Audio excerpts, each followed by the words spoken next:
The high priestess lies in bed, after which someone addresses her. The main character tells them not to be sad. The girl understands that her time has simply come to an end, and she will be able to find herself in a better world with Lord Pleon. At this time, someone else enters the room, and when he looks at the lady, he almost cries. The girl turns to fail, after which the guy takes the lady by the hand and becomes interested. How can he live without her? The main character replies that it is not worth it because he will finally be free. The lady understands that she was a real curse, holding back his potential as a swordmaster. Well, after this, the guy screams that everything is wrong, and being near the lady and serving her is the only thing that made him happy in life. The main character looks at him sadly and realizes that she does not regret deciding to offer help to others. But for some, this blessing turned into a curse, as their lives became dependent on her support. And she really is sorry that it happened. One of the guys said that if the lady is reborn, he will still know her about the other one and asked her not to forget about him. The girl claims that her last wish is for him to erase all memories of her and live his own life. After all, she wants with all her heart for him to find your happiness. At that very moment, the girl's hand drops. The guy immediately screams her name in despair. The main character understands that her life as the high priest is over. When she opened her eyes again, she would find herself next to Lord Pleon. At least, that's what it seemed to her. Now the main character wakes up and thinks where she is and who the girl in the mirror is. The lady sees scarlet strands of hair burning in the darkness and thinks that she, although thin, has rather attractive facial features. The girl also thinks whether it could be that she really is. But at the same moment, people notice that the memories of this girl are returning. The lady approached one of the men and claimed that if they got married, she promised that she could cure his son with the help of divine power. But a little while later, the blonde claimed that she lied to him and that she had no abilities. The woman screamed that there was another way to help him and that she did it because she loved him. She also asked to give him another chance to see that she could not live without his love and trust. But the man screamed that she was already getting on his nerves. When the lady with trembling hands put her foot on her wrist, the man only screamed that she could do this because he didn't even bat an eyelash. The lady understands that everything is clear because this girl's name is Elena Lufferson. She is known as the most insidious girl of her time, but the main character wonders whether this means that she has become Elena or whether she still remains the high priestess Psyian. She clenches her fist, looking at her bandaged wrist. Well, at that very moment, she hears some sounds, and when she opens the door, he understands that everything seems quite serious, and this person is trying his best to suppress his pain. The lady looks at one of the doors and realizes that the sound is coming from there, so she takes a look at this poor guy. When the girl opens the door to the room, she understands that no matter what, she cannot leave a person suffering from pain. At this time, the young man turns to his mother, and the girl shows him to be quiet, after which he uses divine power on the boy and leaves a little while later. Well, then the lady meets Duke Pleon in the corridor, who is Elena's husband. The blonde is surprised at this point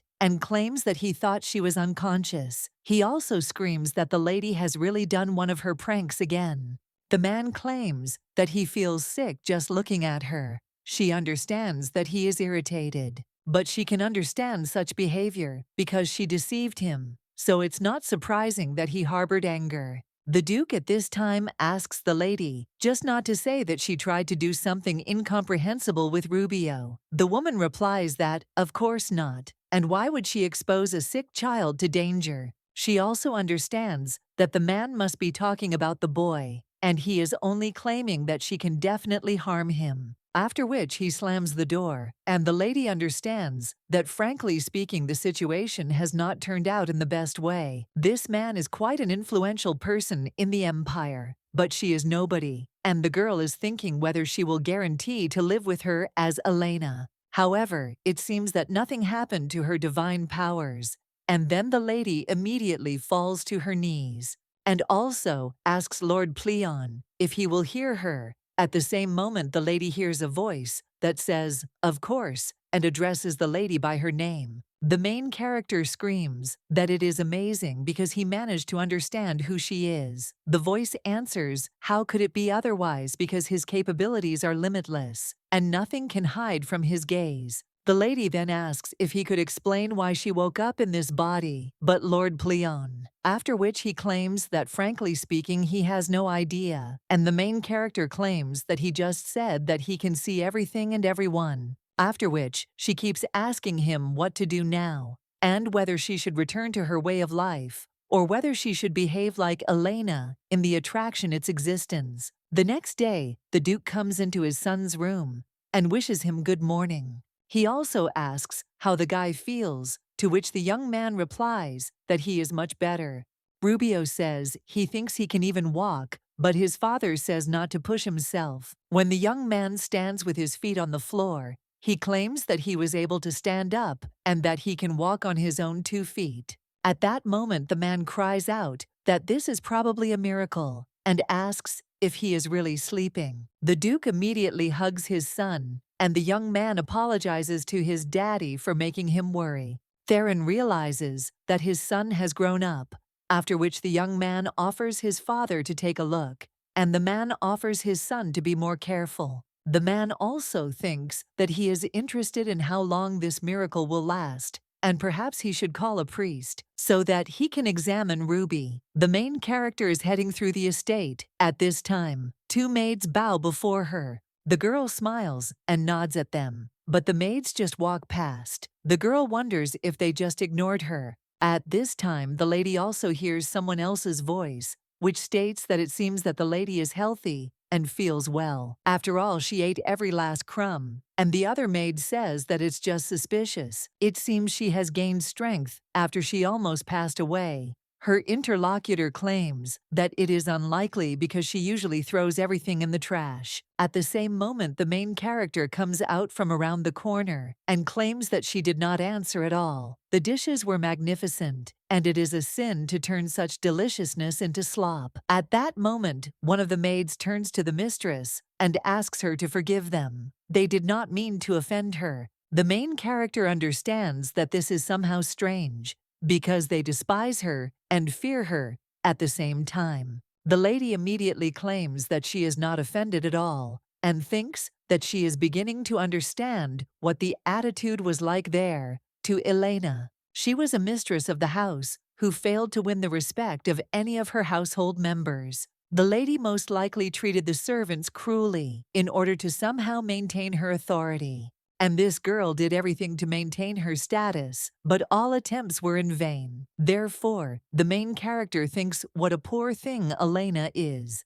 A little while later, some carriage arrives under the estate of it, after which he enters the estate and heads towards the Duke's son. The young man at the same moment greets the priest and asserts that he assures himself of his power. The man is shocked and says that it is amazing because the boy was actually able to stand up. And the Duke says that it sounds as if he didn't want it to work. The priest replies that not at all, because he's just surprised that his condition has improved. He asks the young master to allow him to take his hands, then claims that this cannot be, and the Duke in shock asks if he has really recovered. The priest claims that he is afraid that this is not quite the case, but the man claims that he does look healthy. His interlocutor claims that the Duke knows that his son suffers from a lack of divine power. With its help, life is maintained. However, without it, a person cannot move normally, and eventually he falls into eternal sleep.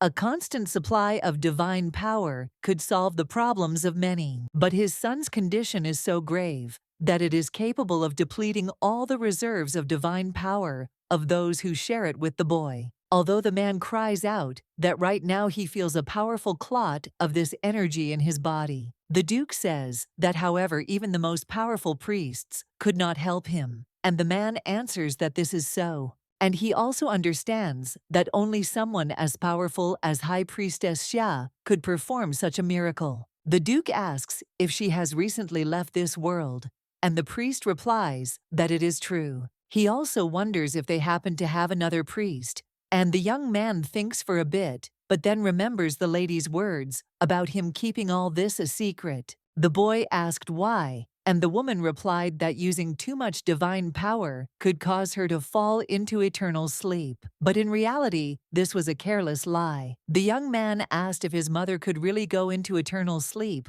while healing him, and that's why he still hasn't recovered. So the guy asks me to leave this life because of him. The lady replies that this is not the issue and everything is fine now, so let him stop crying. After all, she has enough strength to help him, but she is worried that too many people might come to her. Therefore, she would like to keep everything a secret, to which the young man cried out that of course mommy can rely on the left. Now the guy replies that there is no such person, and understands that technically he did not lie. At this time, the priest asks if anyone else could share divine power with his son, to which the Duke replies that no. He understands that apart from him, Rubio only addressed the servants since he never left his room. Well then, the man thinks that maybe someone else has been there after all and ponders it. Is it possible that this woman shared the divine power of the high priestess? But then he sighs and realizes that this is some kind of nonsense,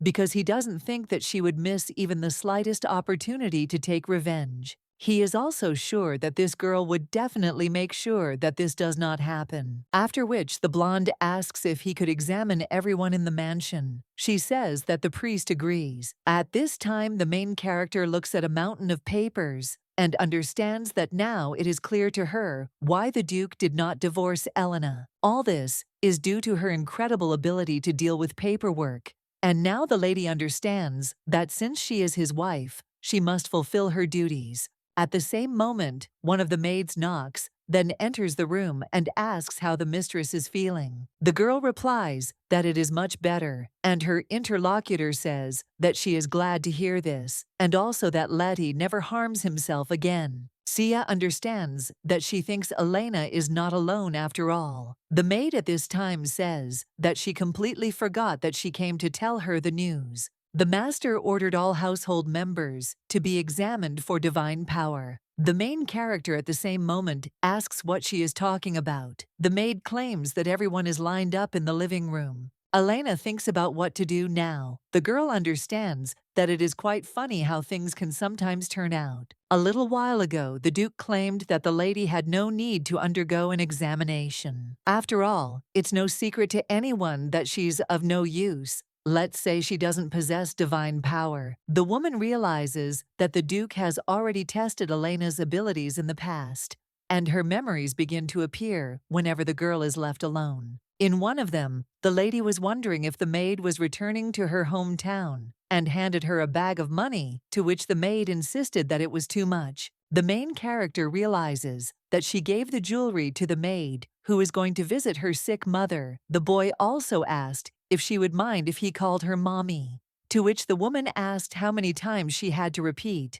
that of course she wouldn't mind. Although she scolded Rubio from time to time, she still brought him a lollipop with a pain-relieving effect. Based on these memories, Elena seems like a bad person to me. But now when the lady opens the door, then he sees Rubio in front of him and wonders why he is still not sleeping. The woman says that at his age, he should go to bed earlier to grow up, but the guy claims that he is hungry. Elena then suggests going to the kitchen and cooking something. The Duke is filling out paperwork at this time, after which he realizes that he is feeling a little unwell. He could not find the one who possessed divine power and only wasted his time. Well, at that very moment he feels his stomach rumble and realizes that he probably should have had a bigger dinner. The guy also notices the toast on the table and wonders if they forgot to take it away. Then he bites into it, and he understands that it is prepared quite simply, but very tasty. At the same moment, he hears someone claim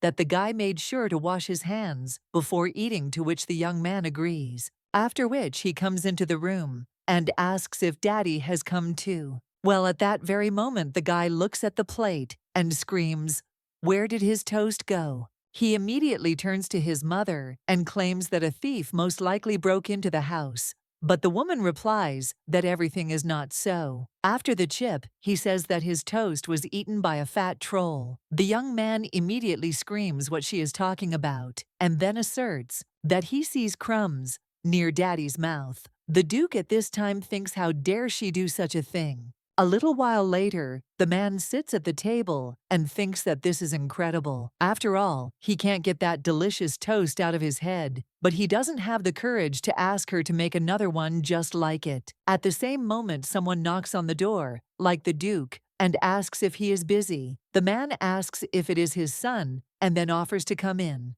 But then he looks at the boy in surprise and realizes that the fat one in his hands looks like that one that were in the kitchen. The boy at this time claims that they cooked a little more so the father can eat. The man thanks the young man and claims that, frankly speaking, he wanted exactly something like this. However, when the man approaches the toast, his son claims that he would like to know why he doesn't like his mother so much. Because he doesn't like that they don't even get along with each other. Well, the man tells the boy that his mother lied to him. The young man asks what it is about, and the man understands that Elena said that Thomas can heal the guy, but then she cried out that she lied because of her great love for him. So the man understands that she herself was not capable of anything. The Duke also claims that she probably had to try to make sure that her lie did not come to light by accident, after which the young man says that his dad is a complete fool, and the man is shocked by this. The boy runs away and screams that he never wanted to see beyond his own nose. The man understands that he knows that Elena has her own merits, despite her treachery, although what does it matter to him, since she uses Ruby's naivety for her own selfish purposes? Well, he thinks that he should be softer. After all, this girl is very capable. No one manages things better than her. And if divorce is not a solution, then you should at least treat her like your wife, because that would be fair. A little while later, the main character walks down the corridor and wonders why the Duke is following her around. The lady immediately turns around and asks if he really wanted something, and the Duke coughs a little, after which he claims that it seems that he and Ruby have become very close in recent days. The lady wonders if it is unusual for a mother to get along with a cute boy. The man replies that it is true, because he is simply a miracle. And the main character understands that the Duke behaves like a fool when it comes to his son. The blonde says that they actually started getting along after her visit that night. And it was then, as it seems to him, that Ruby met someone who possesses a large amount of divine power. The main character is surprised, and Pleon claims that it seems someone was caught red-handed. The woman at this time asks Lord Pleon to share his wisdom, and the man replies that the lady should hit him in the balls of silence and make him tremble with fear and also lose his bells. The main character replies that it seems that Lord Pleon is used to sticking to proven methods. The blonde claims that the lady never responded, after which he keeps saying that it's okay. After all, he doesn't think it's worth focusing on now, and in any case, let the lady join him for dinner. The girl claims that she didn't quite understand.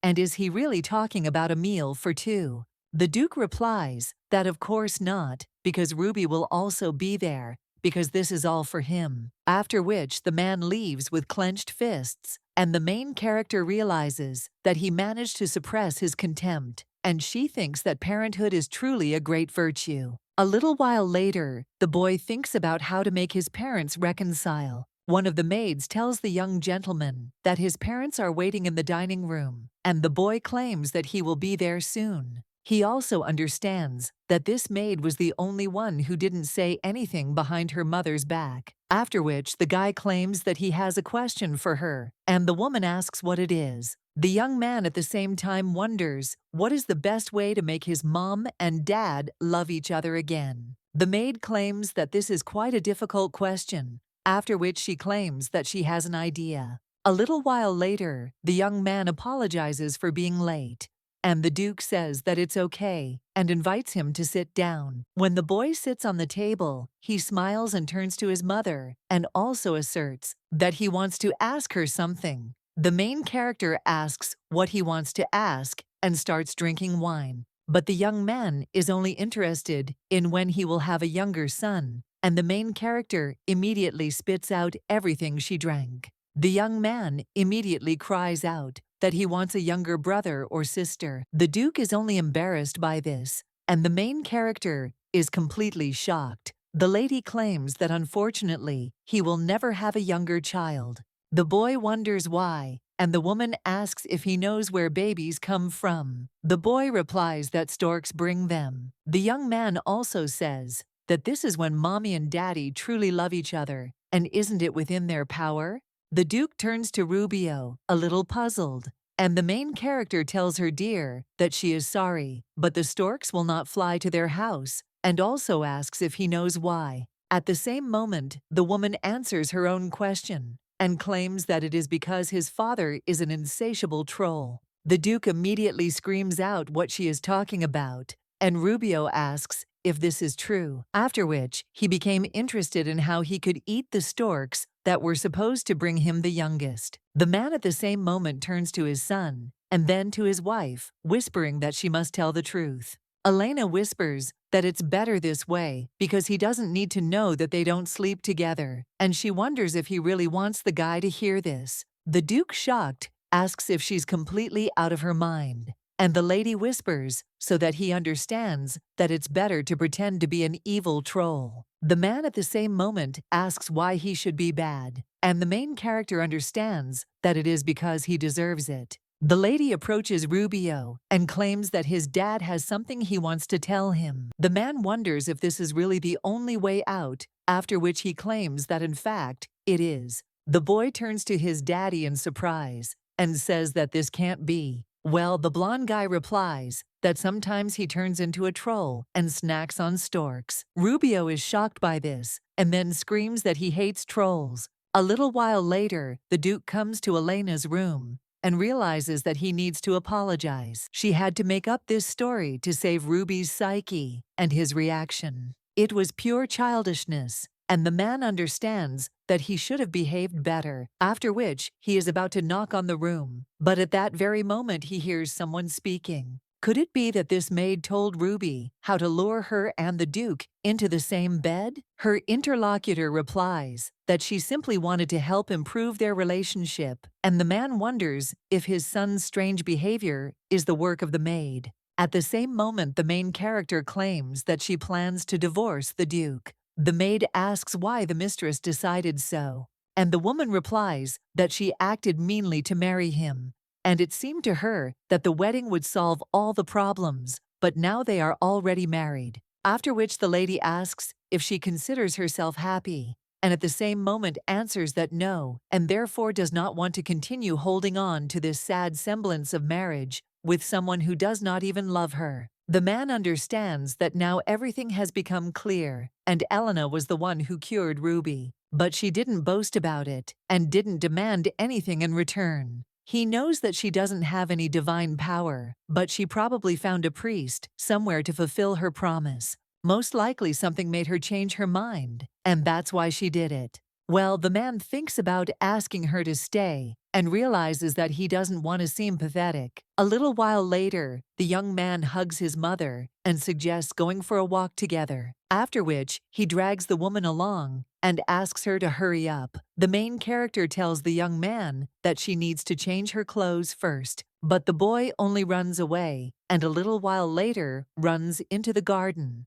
At this time, the Duke is watching the lady from behind a tree. Ruby turns to his mommy and asks her to let him quickly rinse his hands, and when he runs away, the main character looks at beautiful flowers, but at the same moment someone pours water on her. It turns out to be one of the maids, after which she turns to the mistress and claims that she shouldn't have stood under the window because they just wanted to water the flower bed. Then they offer sincere apologies. The main character only remains silent in response. But at that very moment, the Duke comes out from behind the tree and screams how they even dared. One of the maids claims that they did not know that the gentleman was nearby, but at that very moment the man calls for the butler, and he tells him to make sure that these two get the punishment they deserve, and then throw them out of the house. The butler immediately agrees, and one of the maids asks to pardon them, since it was a misunderstanding. The main character says that it is so surprising,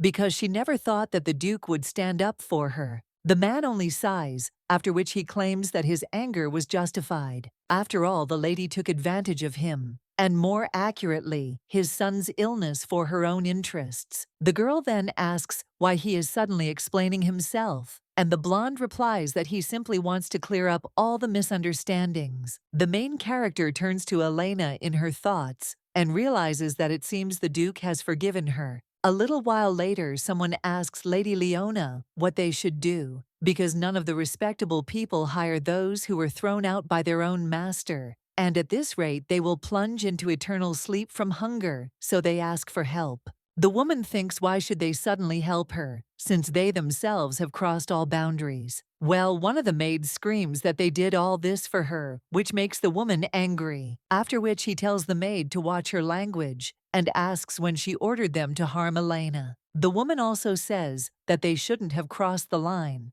and one of the maids apologizes and also claims that they didn't notice at the Duke's. The woman tells them not to worry, because she will hire them both when she becomes the mistress of that house, but for now she will make sure that they do not die of hunger. The maid immediately cries out that they are very grateful to Lady Leone. The woman understands that she needs to hide these two away and wonders if the Duke's heart has really thawed. But then she smiles and thinks that okay, I need to see everything with my own eyes, and the woman says that the maid can go. When the two come out, the lady declares that it is finally her turn to marry the Duke. The main character, a little while later, finds herself in the storage room because the mistress of the house must make a list of all the things she has. This includes not only food supplies, but also dishes, and of course luxury items that are used on occasion. However, what caught her attention the most were the magic potions.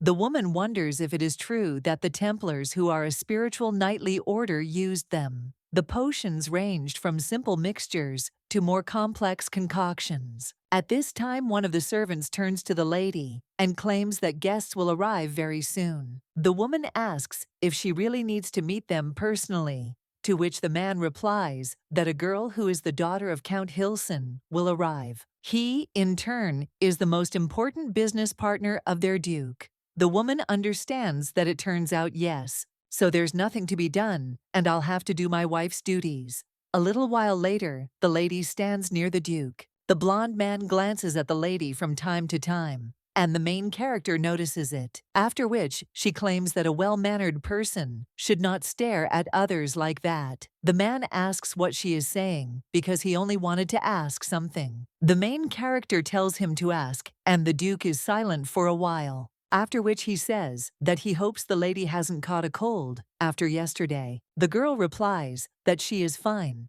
and asks if he can't see. The blonde wants to say that he shouldn't be rude, but the main character interrupts him and claims that his guests have arrived. At this time, a carriage drives up to the estate, and when the main character sees one of the servants, she thinks that this cannot be. After all, this is Psyian. The lady remembers how the man claimed that he would be her faithful servant, so he asked to be allowed to be near her forever. Psyian kept his word, and for her sake he gave up his freedom until her last breath. However, after she fell into eternal sleep, Psyian had to be freed from this curse. That's why the girl wonders why he looks so sad, as if he has invisible shackles on him. The main character immediately turns to the guy and asks how it happened that the young man with green hair interrupts the lady and asks if they have met before. The girl immediately covers her mouth and realizes that she needs to pretend that she is Elena, after which the lady even asks her to forgive her because she did not expect to see a Knight Templar at all. The man replies that unfortunately his mistress recently left them,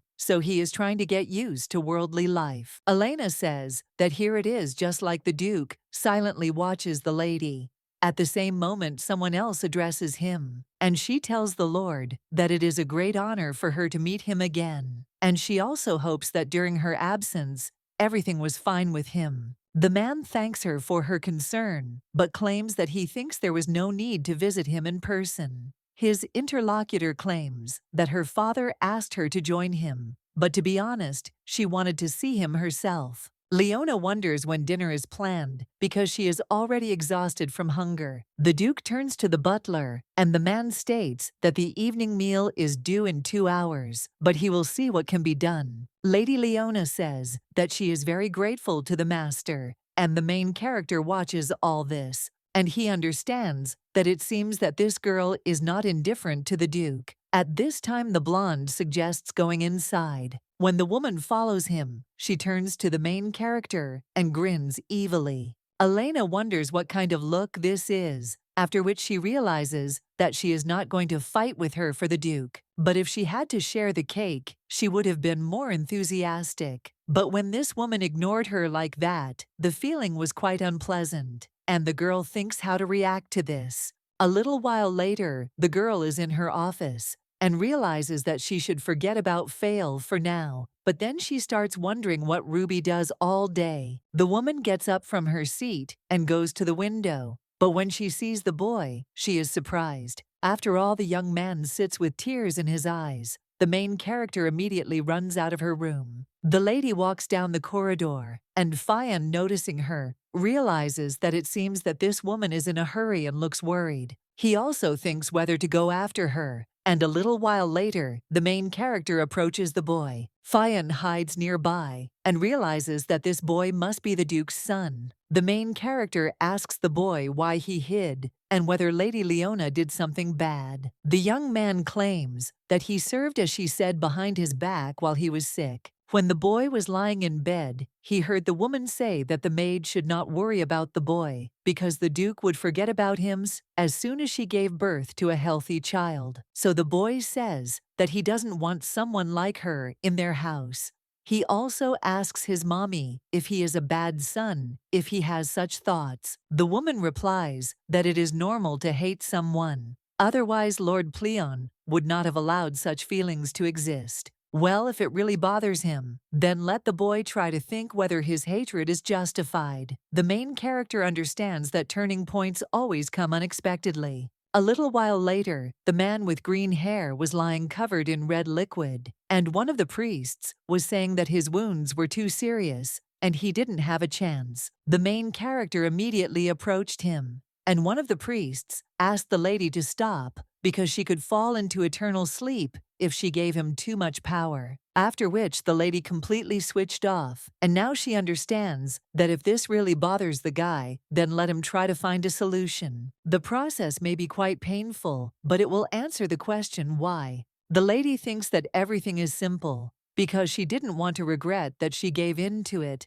after trying. Now the woman claims that she would not want him to be sad, thinking that he missed something for which the young man thanked his mother for her wisdom. Well, when the girl goes further, she sees Phil and asks how long he has been there. The man asks the lady for forgiveness and claims that he once heard from someone the words she just said. The main character understands that she needs to urgently change the subject, after which she asks if this is true, and also asks how he likes the life of a wandering knight, to which the guy replies that it's quite good, and sometimes even very good. But he thinks that his wanderings are over because he has finally found a worthy person whom he could serve. The guy looks at the lady with a smile on his face, and the main character wonders if he really figured everything out so quickly. Lord Pleon says that the lady somehow cleared out getting into trouble, but the main character tells him that now is not the right time. But the man says that the poor thing needs his advice, and for example, he always wanted to shove flowers up this guy's nose. At this time, the main character is wondering where he gets such thoughts from, and that this is a complete disgrace. The guy with green hair at this time asks if the lady is okay, and she replies that she is just a little dizzy. The young man turns to his mother and asks how she is. The woman suggests that he not worry but just go back inside and rest a bit. Fail claims that he will escort them back to the house, and the girl understands that this is how it will be. But no matter what, she shouldn't remind him of Sia. A little while later, they arrive at the mansion. Well, at that very moment she hears someone screaming that her jewelry is missing. The woman also turns to the maids, asking them to find them, and one of the maids turns to Lady Leone and asks her not to worry. The main character asks what happened. Her interlocutor replies that it was Lady Leona's necklace, which is also called the Heart of the Sea, seemed to evaporate. The woman at this time claims that she cannot believe that someone stole it. and then he looks angrily at the main character, and she understands that for some reason, she has a feeling that this will not end. A little while later, the Duke says that the lady should explain herself because he is uncomfortable with the thought that she was involved in what happened, but the necklace was found in her bedroom. The blonde is wondering if she plans to continue to remain silent, but the main character is thinking about it. Is there any point in explaining anything if he still won't believe it? Lady. At this time, Leona claims that this cannot be, because she understands that the decoration is inlaid with a very expensive stone. However, why would such a noble lady like her steal him? It's such a cunning plan. The woman also claims that the circumstances seem quite suspicious, and this makes her feel disgusted. The main character at this time only smiles and thinks that the woman should not worry, because she will be able to prove her innocence. The Duke, looking at her reaction, claims that now is not a laughing matter. Elena understands that if she proves that she was not involved in what happened there and now, then a wonderful excuse for divorce will appear. The man at this time screams that she at least try to convince him otherwise so that he could help. Well, at that very moment, someone screams that mommy would never take someone else's necklace. Leona says, "What a poor boy," and she really likes his attempts to protect his mother, but they need concrete evidence and not just words, to which the young man cries out that he is the evidence. They returned from a walk a few minutes ago, but the woman claims that this does not change the fact that the necklace was found in her bedroom. So we will have to provide more compelling arguments. And frankly speaking, she also bears some of the blame for what happened, because it was she who brought the necklace there. And if the lady sincerely asks for forgiveness, then the matter will not become public. At this time, the Duke tells Elena to listen to Lady Leona and apologize to her. But the boy at that very moment cries out that this cannot happen because his mother is not a thief. The main character thinks that this is her boy, and the young man at the same moment screams that she is the one who cured him. The girl doesn't let the boy finish speaking and claims that he did everything he could. Well, the young man with tears in his eyes tells his mother that they call her a thief. The woman tells the boy not to worry because she will be able to prove otherwise, and she understands that using what happened as a pretext for divorce sounds very tempting. Well, she can't let this woman become Rubio's stepmother, so she turns to the lady, and he asks if she wants to know the truth, to which the woman replies, "Of course." Then Elena suggests that she be prepared and bear all responsibility for the slander. The main character immediately asks the butler to bring her the items from the storage, to which he agrees. A little while later, he brings one bottle to the lady and asks if it is what she asked for. The woman replies that it is, and thanks him. After which, he orders all the household members to gather in the living room. A little while later, they all gather, and the Duke asks what this all means, to which the lady replies that she is trying to catch the criminal. The man asks if this is really true, and the main character asks to now allow her to find the one who stole, or rather, hid the necklace. The ladies also claim that this will work. Quite a performance.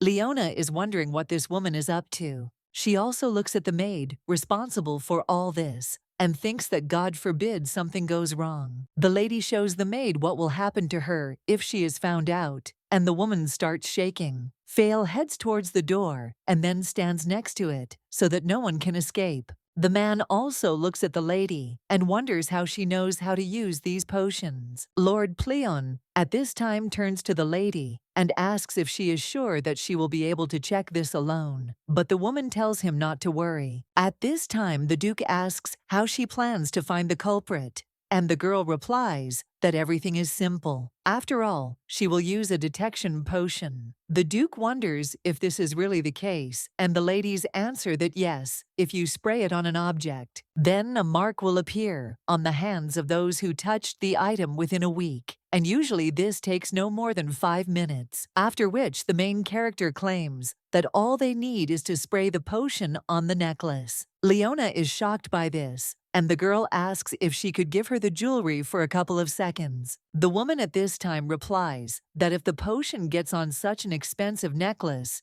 it could be damaged. But the main character says that the lady called her a thief so she needs to try to confirm her words. She approaches the lady and offers her to begin. But the woman screams again. Suddenly, her potion will damage the necklace. The Duke wonders why he would object to her, unless it is what he thinks. The blonde then approaches Lady Leone and claims that he insists that she let him spray the jewelry. The woman tries to object, but the man claims that he will not forgive anyone for trying to disgrace the good name of the House of Arian. After which, the lady takes off her necklace and places it in the Duke's hand, and the man hands it to Elena and asks him to forgive her. The main character is shocked and thinks about what he just said, but at that very moment someone screams for them to stop and let her go. The guy with green hair claims that the lady will not go anywhere until the inspection is completed. He also turns to the lady and offers her to use the potion, to which the main character nods, after which she pours a few drops onto the necklace, and looking at her hand, she realizes that it is empty. Fail raises the hand of one of the maids, and the Duke looks at her menacingly. After which, she screams out how she dared to insult her master by stealing things from the guest. The woman immediately falls to the floor and asks for mercy on her. At this time, Leona claims that the ability to forgive is one of the virtues, and besides, everything is fine with the necklace. The main character asks if she is talking about kindness to the body, because there is no place for it there. She turns to the maid and claims that she must explain what her motives were. The woman then thinks about what to say and looks at Leona, but the girl just looks at her menacingly in response, after which the maid claims that she does not know. The Duke immediately screams for her hands to be cut off and thrown out of his domain. The woman asks him to wait, after which he screams at Lady Leone and grabs her by the dress and asks her to save him because she simply carried out her order. The woman at the same moment wonders what the impudent thief is talking about, and did she really have the courage to insult not only her master, but also his guest,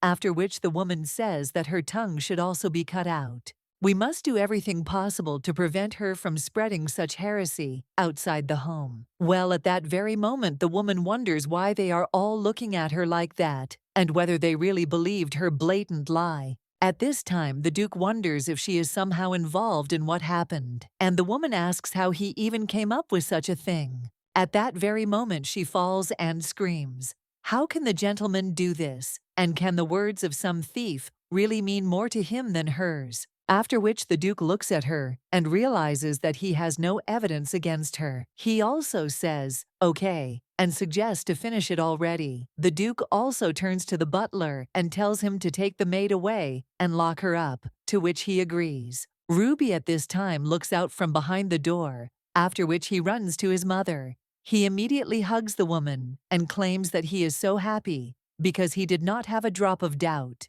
The lady then says that everything is fine, and also looks at the Duke. He in turn only looks away. Leona tries to leave the estate, but the guy with green hair asks where she is going. The girl replies that she must attend the girl's funeral, after which he starts screaming, asking her to forgive him. At this time, the man says, "What an interesting lady this is," and the main character understands that with these words, Lady Leona left the mansion. A little while later, Elena is sitting behind the papers again, but the lady hears some sounds that distract her. At the same moment, the main character puts his pen and heads towards the door, opening it. The Duke appears there, and the lady wonders what happened. The blonde in shock asks how she knew he was behind the door, and the woman replies that it would have been more difficult not to notice him rushing around the room. The Duke then says that he would like to tell her something before it is too late, after which he offers his sincere apologies because he is ashamed that he allowed himself to doubt his wife, even for a moment. He will send an official letter of dissatisfaction to the family Hilson, and will even consider withdrawing all related investments if they do not properly apologize. The guy also wonders if this is not enough, and the main character understands that it is just right. She moves on and thanks the man for letting her know. People understand that even if they deign to apologize, they will do it too fakely, there will be as much sincerity in their words as in the false smiles of these maids. The butler consulted with her on how best to punish Anna, and he suggested that she cut off her hands. However, they agreed that expulsion from the mansion was quite enough, and in the end, she simply became a victim of Leona. At this time, one of the maids asks if the lady is going for a walk to drink. If so, they ask to let her join them. The girl understands that it seems that her mercy has made a good impression on the other maids. A little while later, Ruby turns to her mother, and the woman realizes that she has successfully managed to drive out both Leona and the traitor Anna.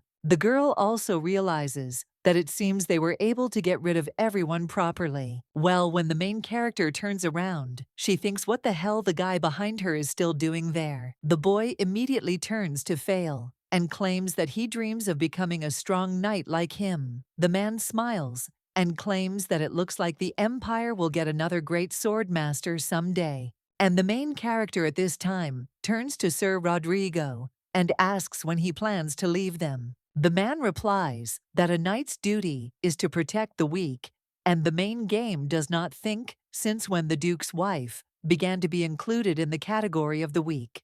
However, this guy did not last long, and a little while later, the young man claimed that a messenger from the royal palace had been sent for him. Elena said how sad it was because Ruby would be very upset, but she herself understood that this guy would finally disappear. Although the man claimed that he could always refuse the royal invitation, and the lady asked what he was talking about, after which the guy approaches her and claims that no one in the entire kingdom cannot hold the master of the sword, except his own master. The main character looking at the guy understands that with these words, he asks her to order him to stay. Now, the most sought-after knight of the kingdom begs to let him serve her, and it's all because of some nostalgia. The woman claims that she does not understand and is interested in what benefit he gets from serving her person. And the guy claims that he accidentally witnessed his conversation with his son. And these words reminded him of someone who was dearer to him, someone so valuable that he had not even dared to come close to harm until now. After which the young man asks to accept him because the presence of a swordmaster would definitely benefit their family. The main character claims that Pleon is a good person, and she would like everyone to know about it. They simply have no right to hide him and his talent from this world. The guy then wonders if it is possible that now before him is the priestess Xia, after which he takes the lady's hand in his own. And he claims that even her parting words remind him of his late mistress. He also says that he will do as the lady pleases, and he has already failed once her. Therefore, he will not dare to neglect the wishes of the one who reminds him of her. When the guy leaves, the main character can finally breathe a sigh of relief and realizes that she was already afraid that he could have guessed everything. Pleon, however, claims that he is deeply concerned that this imaginary person gave in so easily. But the lady was once his main reason to live, so he bets that the young man will find another excuse to return to her. The next day, the main character approaches the Duke and claims that Ruby asked for a sword for training, so she asks if she can walk with him to the main street to do some shopping. But then the Duke cries out for her to wait a second and asks if she really had a private conversation with Sir Rodrigo that night. At this time, the woman wonders if he found out about this, and the man replies that of course he doesn't suspect her of anything, and that fortunately he has learned his lessons from the past. The main character claims that the guy simply told her about who he served before, and the man asks if he was talking about the late high priestess. The lady just turns around and claims that she has nothing more to say, but when the blonde man wants to call out to her, then suddenly stops and then sighs. Well, a lot of time later, the main character is already in the city. At this time, the young man points to one of the treats, after which the main character buys it. The girl also wipes away the crumbs around her son's mouth, after which the two move on with a smile on their faces. A little while later, they find what they came for, and when the boy takes the sword in his hands, he cries out how glad he is that he received his first sword from his mother. Elena smiles in response to this, and then suggests going home. When they are heading back, someone shouts out that he has a wonderful offer. The high priestess's belongings are now on sale. The main character turns around at that moment. One of the people tells the merchant that the thing is all fake, and the other asks how he dares insult her memory. The man screams that he would be a real fool if he tried to slip a fake. The Duchess at this time states that she wants to take a quick look, to which the knight agrees. When the lady approaches the shop, the man greets her and claims that these things used to belong to the high priestess. The girl looks at all this and thinks that this is incredible because she made sure that they went to those in need. The lady also cannot believe that they are being sold for such an exorbitant price, after which the girl notices the ring and asks how much the man wants for it. The merchant replies that it's only 50 gold coins, and the main character claims that it's an absurd price for such a trinket. What kind of idiot claims that he demands as much as he wants for the goods? And if she doesn't like the toilet, she can leave. The girl then says, okay, and suggests going from there. And when she goes further, she realizes that this ring is very important to her. With the help of magic, it showed a photograph of her parents, and this was the only way to see her late mother and father. Elena understands that she can't just leave, and also tells the knight to take Ruby home. After all, she needs to finish some business. The man claims that he could accompany the lady. Well, the main character replies that there is no need for this, because it will take very little time. A little while later, the main character returns to the merchant and asks if he still has the ring. The man replies that it was bought a couple of minutes ago. The main character asks who agreed to pay such an outrageous price, to which the man replies that it was some very handsome young guy. And it seems he went to that alley. The girl went where the merchant pointed, and turning around, wondering where that man went. At that very moment, the lady hears someone asking her to never leave him, and the girl wonders if someone is really crying there. It turns out to be a young man with black hair who says that he misses the high priestess so much. The main character thinks that this can't be. And is it really the Crown Prince, Cassian von Lunix? They first met the guy when he was about the same age as Ruby. His mother, the late Empress, became the victim of a conspiracy, and after her plunge into eternal sleep, Cassian was treated terribly by the royal family, causing the boy to become cruel to everyone he came into contact with. The girl simply could not pass by the poor child, who had no one to turn to for help. The scars on his heart never went away, but at least he stopped crying from then on. Cassian began to smile much more often. Eventually, he managed to turn into a handsome prince. Having cleared his mother of all false charges, he became heir to the throne at the age of 15. People who had previously disregarded him now looked at him with respect. And one day, the guy made a statement that the high priestess was the only one who kept him from losing hope.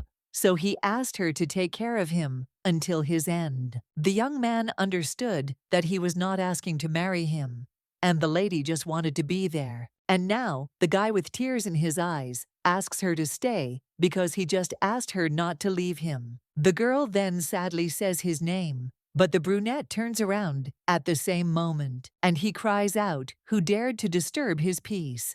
The main character understands that she has been noticed. Then he claims that the merchant said that he bought the ring. The guy replies that this is true, but the lady may not even think about it. After all, he is not going to give it to him. The girl then asks to be allowed to ask about something, after which he asks why he paid such a high price for such a trinket. The guy replies that he didn't care about the cost because the ring belonged to someone dear to him. The main character realizes that Phile wasn't the only one who lived in her shadow. Well, at that very moment, the guy turns to the lady, and he claims that she seems very familiar to him, although he is sure that he has never seen her. After which, Cassian even asks if they have met before. The main character wonders how this happened, that all these men have such a well-developed intuition. But then the lady looks at the guy's eyes, and she wonders if he is suffering from insomnia because he looks very tired. The brunette replies that he slept normally probably 10 days ago, and the emptiness left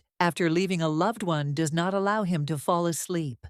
The main character sighs and realizes that this is not a reason to be proud. her divine power dealt with his insomnia quite well. A small amount of divine power is needed to heal a minor cut. Would make the guy fall asleep in a flash. The brunette looks in the mirror at this time and wonders if he really looks that bad.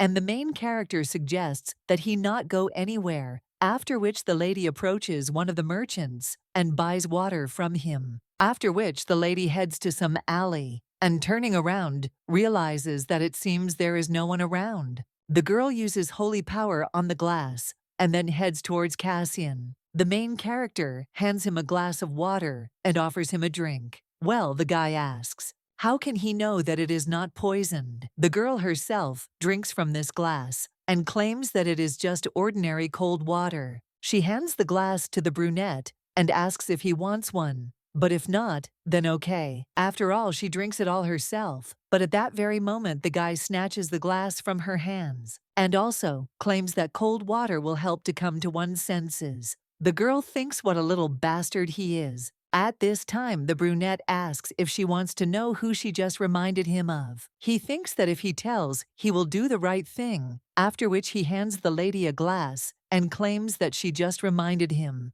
But before the guy can finish speaking, he falls to the floor, and the main character just smiles. A little while later, she lays Cassian down on the bed and realizes that he deserves to be happy after everything he's been through. So, let him stop living in the past, because it's painful to look at. When the lady is about to leave, she also pays attention to the guy's hand, which contains the ring. The girl understands that Cassian is no longer a child, and she is not the high priestess, so she needs to face the truth. A little while later, the boy opens his eyes, and one of the servants asks if His Highness is awake. The brunette wonders if it's already morning and what happened, but at that very moment he screams, "How can it already be morning when just recently there was impenetrable darkness?" At this time, the servant asks His Highness what happened, and the guy looks at the glass of water, after which he becomes interested in where that girl went, but the servant asks what he is talking about. After all, he was the only one there and decided to stay so that no one could disturb his sleep. Cassian says that this is how he understands that the lady has disappeared. A little while later, the guy heads to the palace. He also remembers how the lady with red hair asked him if he was suffering from insomnia because he looked very tired. The brunette realizes that her eyes and manner of speech reminded him of the high priestess Psyian, after which the man turns to Gerald. And when he responds, His Highness states that he wants to ask him to find someone. It is an attractive girl with fiery red hair and eyes. A little while later, someone addresses the lady, and he claims that an invitation has come from the royal palace. They are throwing a ball in honor of foreign delegations, after which the maid asks if the lady plans to attend the reception. A little while later, the main character realizes that she had no choice except accept the invitation and have to fulfill the duties of a wife until they get divorced. At this time, one of the ladies asks another if it is really true that the Duke and his wife have become closer and that the rumors are true. The other says that they say that such a thaw is connected with the recovery of their son. And she also heard that the Duke's wife had a hand in it. But the other one claims that, to be honest, she doesn't really believe it, and everyone knows that she lied about her divine powers. One of the ladies realizes that she is terribly curious about how true the rumors are, but she wonders if she should ask, after which the girl even remembers how one of the aristocrats wondered if she had really managed to cure the boy. The lady with the blonde hair understands that Elena did not tolerate disrespect, even when her disagreements with the Duke were no secret to anyone. But in this case, the lady simply grabbed her interlocutor by the hair and screamed, "How so?" She has the nerve to publicly insult the Duchess. And is the status hierarchy really a joke for her? The woman understands that she almost tore all her hair out back then, and she thinks that the Duchess hasn't changed much since then. The woman understands that she needs to find the right moment to start a conversation with her, but still does not understand how best to do this.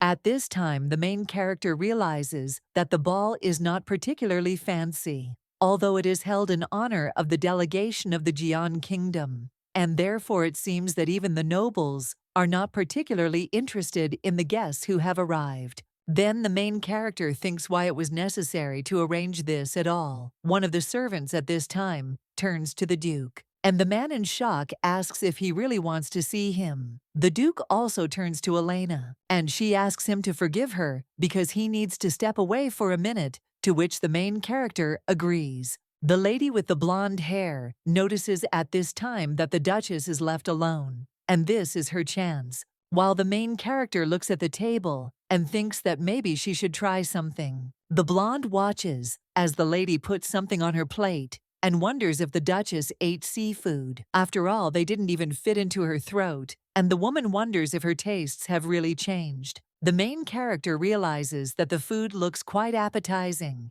and at that very moment the lady standing next to her approaches. And then he spills wine on the girl. The main character pays attention to this, and her interlocutor at the same moment screams out apologizing. She also asks to forgive her clumsiness.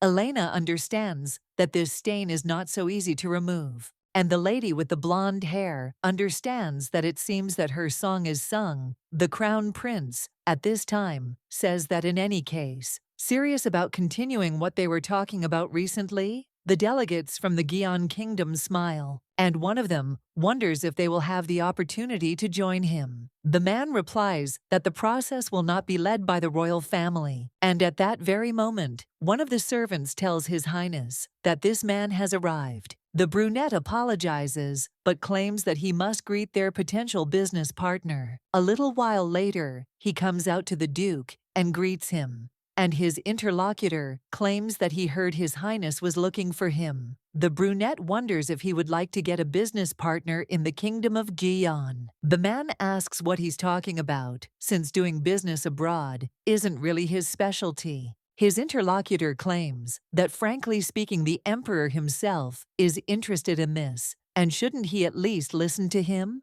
The blonde argues that he needs to weigh the pros and cons before making a decision, and Cassian says that it is a wise move, so let him spend his time usefully and think carefully about his proposal. When the guy goes further, he realizes that this is great, because now he can meet Elena alone. At this point, the blonde is already imagining how the girl will pull her by the hair and screams with insults. And the girl also thinks that she liked the company of the Duchess, and she hopes that she will finish quickly. But the main character just extends her hand to the lady and asks what about her, and also whether she is okay. The girl replies that of course, and Elena claims that she is glad to hear it. The lady with the light hair is wondering where this glow is coming from, and the main character is wondering what happened. And did the lady want to ask her about something? Her interlocutor understands that now is the opportunity to establish contact with her.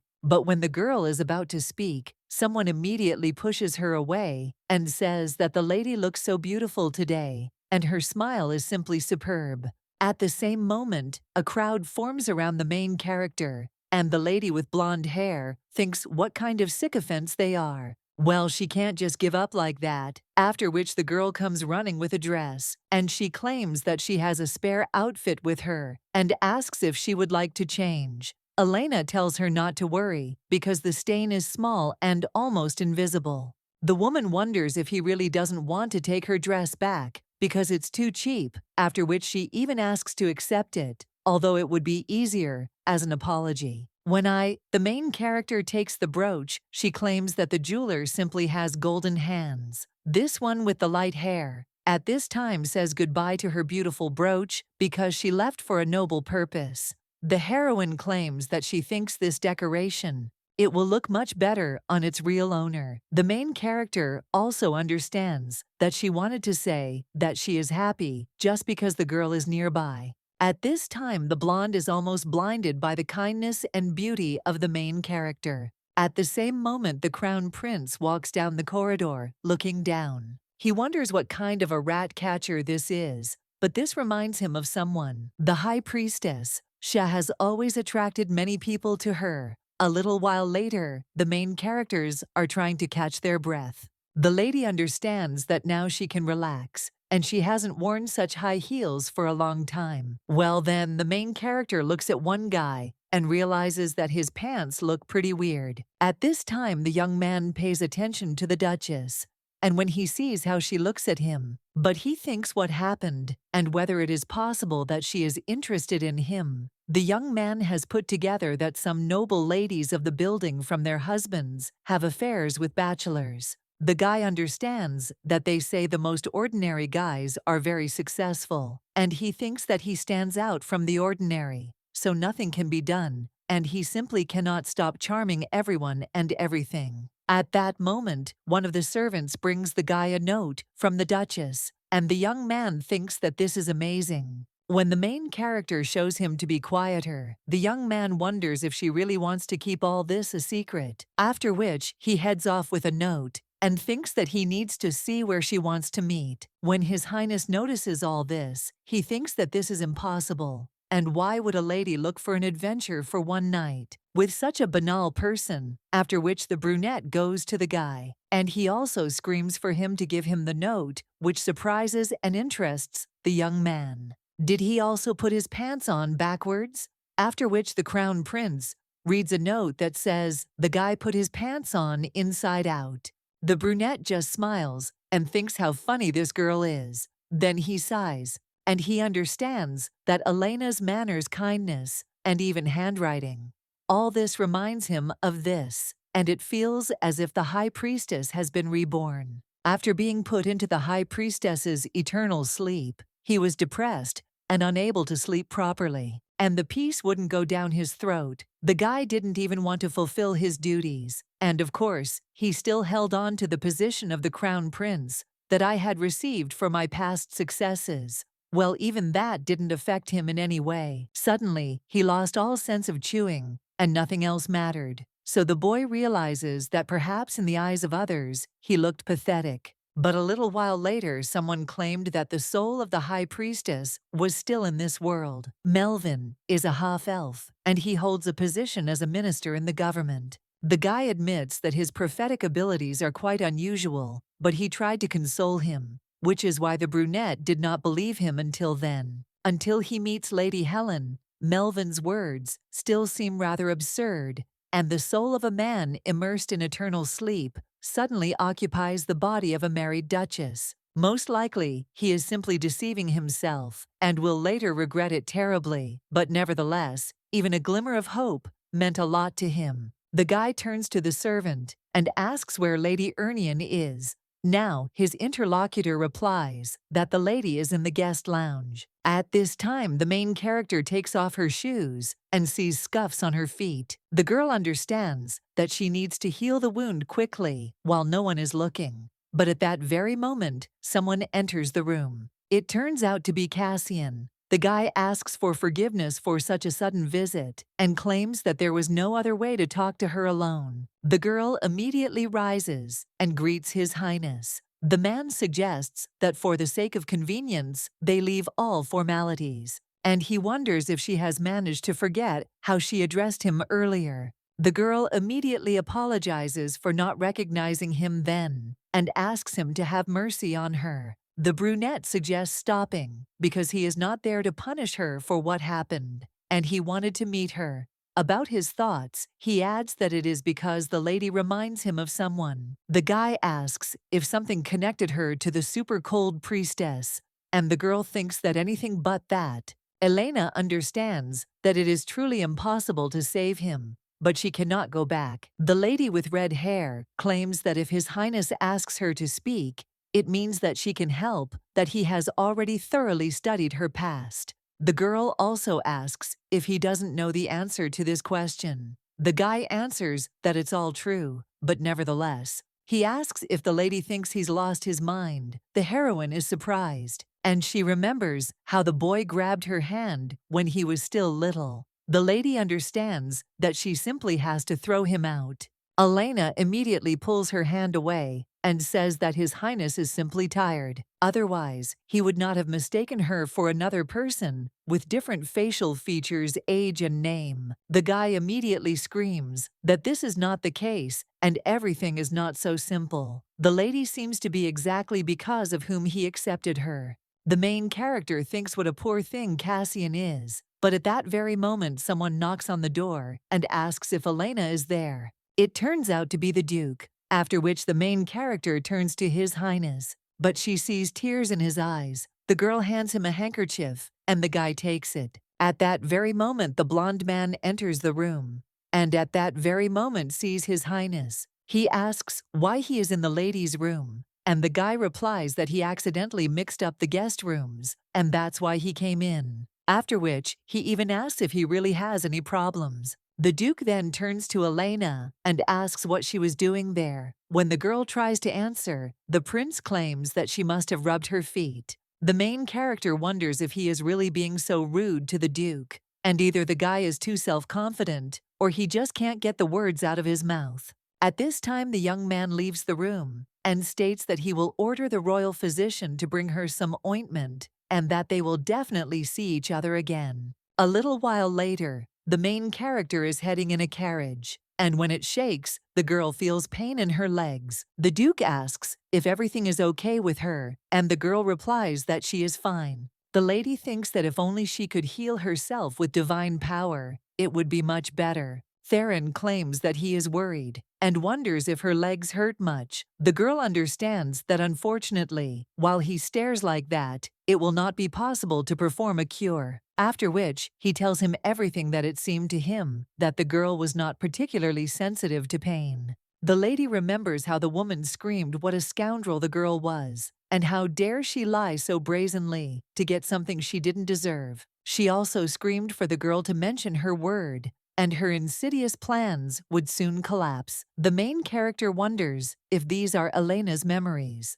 That woman is the Duke's Aunt Psyian. She understands that even Elena wouldn't have the courage to show her teeth. When the Duke noticed a wound on the lady's cheek, he pointed it out, but the girl replied that everything was fine. She said that there was nothing serious there. The main character understands that even though she was not there, she feels all of Elena's feelings. The girl was glad that the Duke finally paid attention to her, but his statements only made things worse. The blonde said that as he thought the lady was not particularly sensitive to pain that day, Elena didn't even go to the doctor because she said that she was fine. Now the main character can't believe that he is basing it on what happened then, and he ruined her whole mood, after which the girl claims that all people feel pain in one way or another. The blonde is a little surprised, and the lady replies that even a little discomfort can cause suffering. A small cut or a stone in a shoe also causes unpleasant sensations, and even if he was told that everything is fine, he should at least think once whether this is really the case. The girl screams that if he didn't have such thoughts, then he is a fool who is not even capable of sympathizing with others. After this, the blonde only looks away guiltily, and a little while later, the carriage arrives at the mansion. The blonde asks to be allowed to call a doctor to the lady, but she replies that there is no need. The lady also claims that she is not worthy of bothering such an insensitive bastard with some unfortunate callous. The girl also understands that it seems she went a little too far, although what does it matter to her, since they will soon get divorced anyway. A little while later, the main character is in her office, healing the wound with holy power. At that very moment, someone knocks on the door and claims that the owner has ordered her to take care of her wound. But the girl tells the maid to tell him that there is no need for this, to which she agrees. The main character understands that it is quite difficult to return the lands that came into the possession of the Duke as her dowry. Well, at that very moment, someone bursts into the room and asks why the lady is behaving like that.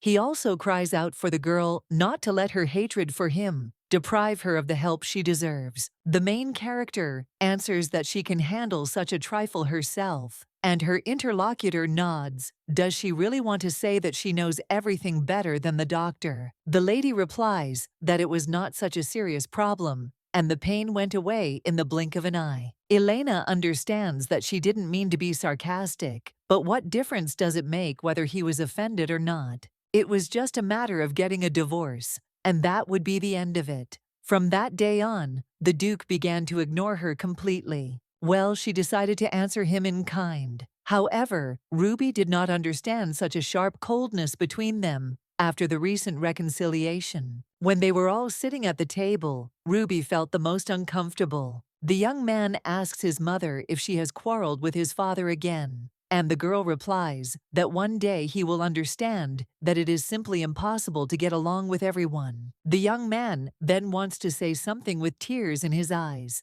and the main character asserts it. That becoming friends is always possible, and the boy asks if she is really serious. He also wonders if he and his dad will sleep in the same bed again. At the same moment, Hertz keeps his fork, and the girl realizes that it seems he did not expect such a turn of events. The lady also claims that she is afraid this will not happen. The boy at the same time asks why, and does she really not like daddy?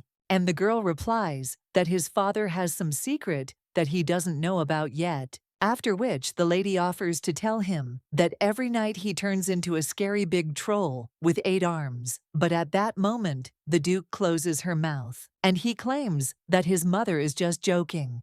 And to be honest, they were planning to sleep together from today. The main character wonders if he is serious, and what the hell is going on in his head. The girl understands that she will not sleep in the same bed with him for any amount of money. The Duke at this time wonders if she is seriously going to upset Ruby by saying no, and let her just look at how happy their boy is. The main character looks at the young man, and he says with a smile on his face that his mommy and daddy will finally get along. That's why he's so happy. Elena claims that then she thinks they have no choice, and the girl realizes that at least she had to tell Ruby so. Well, a little while later, she menacingly asks if the Duke is seriously planning to sleep with her. The guy replies that he thinks they can't break the promise they made to their son, but he will try to do everything to make them comfortable. So after Adidas knows if there is something needed, the main character tells him to then take care of an additional comfortable bed, but the guy immediately screams, "Is she really talking about another bed?" The lady claims that if you think about it, then they just need to spend the night in the same room, and the girl wonders if he really was eager to drag her into his bed. The Duke at that very moment cries out in confusion that everything is not so at all, and then he turns around completely and asks him to forgive her. At that moment, the main character hears someone's laughter and realizes that it is Lord Pleon. The Lord claims that this spineless slug got what he deserved. A little while later, the main character understands that she and the Duke simply slept in the same room. And when the girl woke up, someone wished her good morning. The lady understood that it was the Duke, and their relationship with him had improved a little, thanks to the usual good morning. Since they got up together, they ate breakfast together. Ruby, with a smile on his face, claimed that it seemed like they were finally back in the good old days. And he is talking about the time when he was healthy, and his daddy smiled more often. Elena understands that it seems he really enjoyed the happiness that reigned in the family. It's been a week since she and the Duke started sleeping together, and when the lady sits in the garden, someone addresses her. The man claims that the owner wants to give her something, and the main character wonders what all these formalities are for. The guy at this time claims that an official response to his letter came from Duke Hilson. The main character wonders if he really means that it is from Lady Leona's family. The girl also understands that she didn't even expect that she would actually apologize,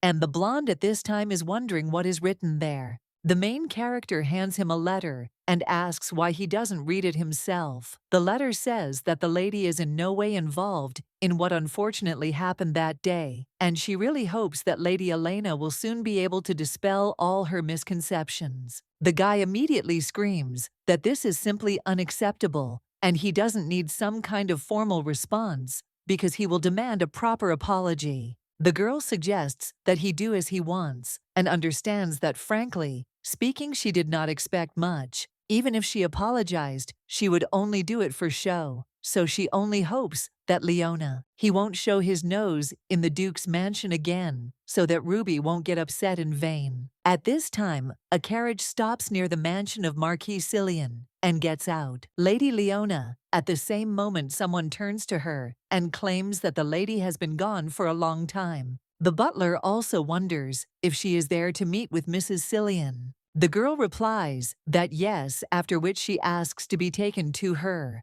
As they walk down the corridor, the man states that she will be glad to see the lady. After all, she's been very lonely in recent days, and the woman claims that she would have been happy to visit her earlier. Well, the butler asks what bothered the lady, to which she replies that something happened. The man claims that he does not know what happened, but he thinks that Lady Psyian will gladly receive her and listen carefully. He is also sure that her advice will be useful. The girl replies that yes, and she hopes so very much. At this time, the butler informs the lady that Lady Leona has come to see her. The woman then asks the girl to pass and asks if she has another interesting story to tell. Who is able to dispel her boredom? The woman is the mother of Marquis Psyian and the aunt of Duke Ernion. Leona says that she is glad to greet the lady, and the woman invites her to come in and sit down. The lady thanks her, after which she claims that in fact she recently visited her nephew, and she is very uncomfortable to say, but one of his maids accused her of stealing. The woman immediately screams that this scoundrel Elena should have kept a better eye on the servants, and she really let them go completely. The woman also screams how she dared to insult such a beautiful young girl. She immediately hugs Leona and says that she is so sorry, so she promises to make sure that the girl's spirit is not in the house.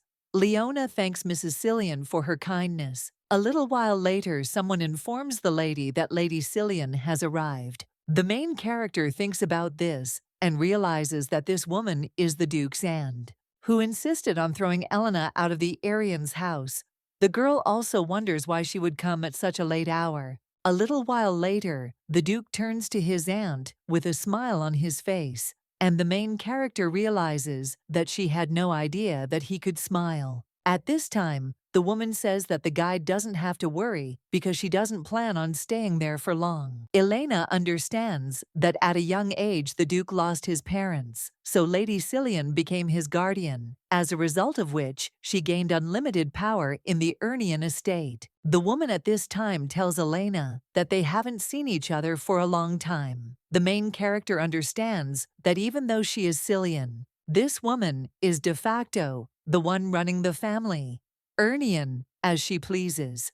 The main character bows, and he greets the woman, but at the same moment she asks her to forgive him, and states that she would not like to disturb them even more at such a late hour. The blonde man tells his aunt that he is fine and wishes her good night. The woman at the same moment turns to the butler, and she claims that she has some business with him, so let him follow her, to which the man agrees. The main character understands that it seems that this woman is up to something bad. A little while later, when the girl is heading to her office, someone screams at her. Elena understands that it is the maid and wonders why there is such a rush at such a late hour. The maid tells the lady that Lady Psyian ordered the butler to bring all the accounting books, and she said that she would personally check them in order to find out if they were not in alignment. And she also knows about what happened to Anna.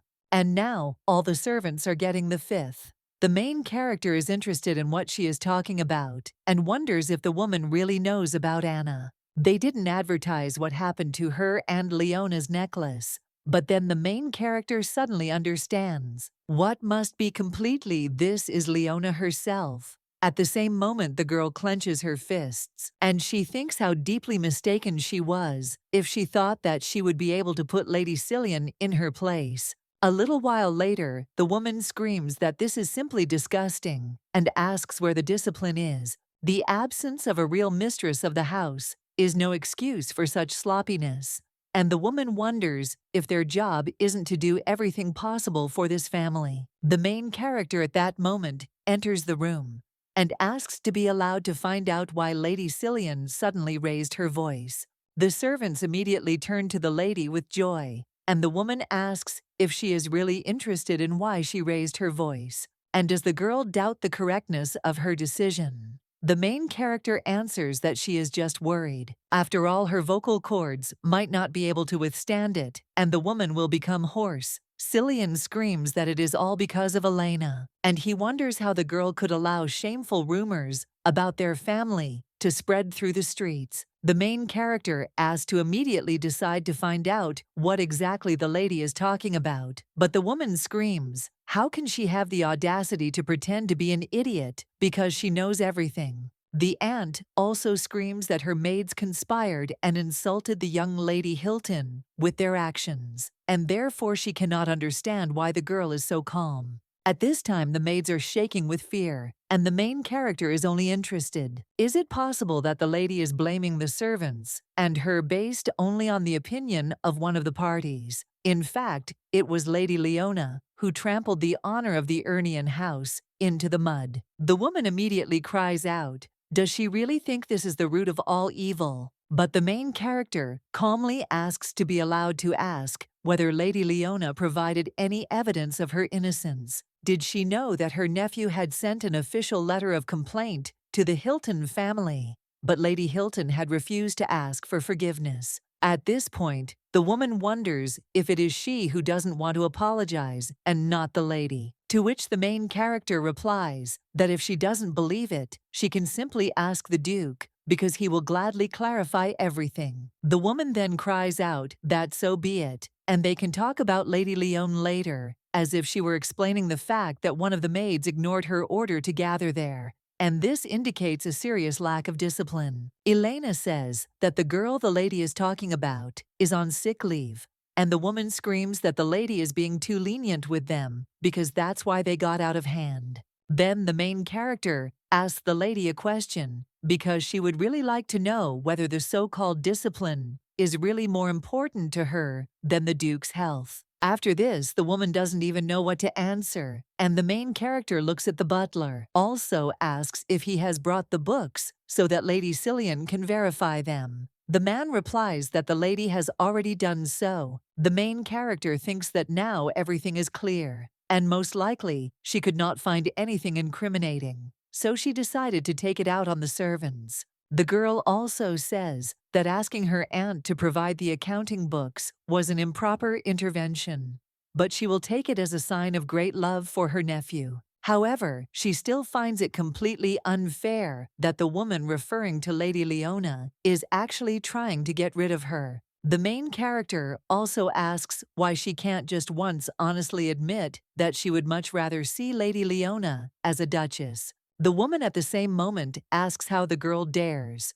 and raising her hand screams what a scoundrel she is. And does the girl really think that she can be her nephew's wife forever? The main character understands that resorting to violence instead of calmly talking is outrageous. The girl immediately turns to the butler and claims that it seems their guest does not plan to stay there for long, so she asks to be escorted to the door. The man then asks the lady in a shaking voice what she is talking about. The lady says that apparently he didn't hear her, and perhaps someone else can fulfill her request. The maid immediately screams to the lady that everything was clear to them, so they will escort Lady Psyian with all their might. The woman immediately screams, how dare they, and let her go quickly. The Duke hears some noise and wonders where it is coming from. At that moment, he looks out the window, but he is shocked to see that his aunt is screaming for the maids to take their hands off, because they are as ignorant as their mistress. The man thinks why they are sending her away, and at the same moment, he goes downstairs and asks his aunt what is going on there. The woman says she is so happy to see the guy, and she made her. The wife gets a little reprimand for her terrible housekeeping. And now, let him just see what she decided to do to her. The man wonders if she gave him a little reprimand. But when the Duke sees the main character, he is shocked because he sees a wound on her face. The woman screams that the lady never learned any manners in her entire life, and she simply had to teach her a lesson. The woman is about to hit the lady again, but at that moment the Duke cries out to his aunt, after which she stops and asks why he is suddenly yelling at her. But last time he didn't even bat an eyelash. The man then asks if she is talking about the last time. A little while ago, he held the sick boy's hand. The woman hit the main character in the face and screamed that this scoundrel had deceitfully married his nephew. so it's no wonder that even the maids despise her. The guy remembers all this at this time, and also how the lady claimed that she was fine and there was nothing serious about it, after which he even said that as he thought she was not particularly sensitive to pain. That's why now the guy just tells the aunt to leave, and when the woman turns to him, the young man then screams at her to get out of his family's sight. The woman immediately asks how he can, but the blonde grabs the main character and hugs her, screaming that this girl is the mistress of the house and his wife, and also Ruby's mother. Therefore, he will not allow anyone to insult her with words or actions. The guy also says that Psyian should be escorted out of the estate, after which the woman, with a sad expression on her face, enters the carriage, but the guy doesn't even look at her. When the aunt leaves, the main character immediately pushes the Duke away. The guy turns to Elena, and he claims that for a long time he behaved disgustingly and not at all as a husband should. The main character turns to him, and the blonde guy kneeling asks, will it sound stupid if he says that he will try to atone for all his sins? Elena replies that in her opinion it is stupid and not entirely appropriate, but she would like to know what made him change his attitude. And the guy claims that, to be honest, and in his thoughts, he adds that it seems to him that if he lets the lady go, he will regret it for the rest of his life. But now, he just says that it's already quite late, and they can continue the conversation another time, after which the two part ways. The next morning, the main character is sitting in her office. The girl remembers the Duke's words, that he behaved disgustingly and not at all as a husband should. Elena also understands that she cannot pull herself together despite all her misdeeds. The Duke did this for a reason, because Elena had deceived him from the very beginning. But her love for him was sincere, which is why she wanted to be taken into account and not treated like a soulless creature. And this desire is finally fulfilled. So the girl, looking at her wrist, thinks that the owner of this body was still alive. At that moment, someone enters the room and addresses Mommy. It turns out to be Ruby, and the boy holds out some toasts and also says that he heard Mommy skipped breakfast. The main character wonders if he did it himself and thanks him. A little while later, the lady is already eating at the table, and the boy asks if his mother is in much pain. The woman replies that not everything is as bad as it seems, and thanks the boy for asking. The young man claims that it must be very sad to feel pain and loneliness, and he looks at the boy a little sadly, but then claims that it will be closer to lunch. She has some free time, so the woman asks if he would like to go for a walk. The boy replies that it sounds pretty good, and the main character claims that it seems like he wanted to do something, and he wonders if he will tell, to which the young man asks if it is possible to visit the city center one more time. A little while later, they walk into town, and the young man looks at the dessert that is being sold. The girl asks if he wants to try, to which the young man replies yes, and the lady asks him to wait a second. Well, when she approaches the stall, she notices how one man tells another that he simply has to try this too. Elena understands that it is Cassian. The man at this time claims that he is treating, and his servant says that it is not about money at all. At this time, the main character realizes that she did not expect to meet him there. At this time, the merchant asks the next customer to come over, and the main character says that she wants a small ice cream cone. At the same moment, the crown prince wonders if she is Lady Ernian. After all, the girl thinks that this is a coincidence. The brunette at this time claims that he was thinking about her, but to be honest, he did not expect to see her there. The main character wonders if he thinks that these words are not particularly appropriate. At this time, the guy was saying that the lady shouldn't think anything unnecessary, because he was simply surprised that after meeting her, he managed to get enough sleep. Elena asks if this is true, and claims that it is such an honor for her. But at the same moment, the guy notices a mark on the lady's face, and he asks what happened to her cheek, to which the woman replies that it was just an accident. The crown prince asks if this means that the lady will prefer to hide the truth from him. The main character understands that if you think about it, even noble ladies can get a slap in the face from another. However, Lady Psyian is still related to Ruby, and the guy at this time is interested in whether the lady would like to talk in a more private setting. The woman then asks His Highness for forgiveness, but claims that she has an appointment. The guy asks if there is anything more important than serving the crown prince, and the woman replies that of course yes. The guy tells her that. Then, okay, the main character turns around with Ruby and asks them to forgive her. A little while later, the lady realizes that she thought they said goodbye, but why the hell are they following her? The lady turns to His Highness and asks if something is wrong, and if he is going to follow them to the very threshold. At this time, the guy with a smile on his face says that it is not worth giving up halfway, and asks if the lady is not safer this way. The girl then just turns around and moves on. The prince understands that Elena reminds him a lot of the high priestess, even though she tries to prove otherwise. He also knows that it is none of his business, but he cannot forgive the one who slapped the lady. The man already imagines how the Duke did it and thinks what an idiot he is. At this time, the Duke walks near the gates of the estate, and when he sees the main character, he immediately joyfully turns to her. The blonde man with a smile on his face claims that he was already starting to worry that she would miss lunch. But at that very moment, he sees His Highness and turns to him in shock and asks what he owes to such a pleasant surprise.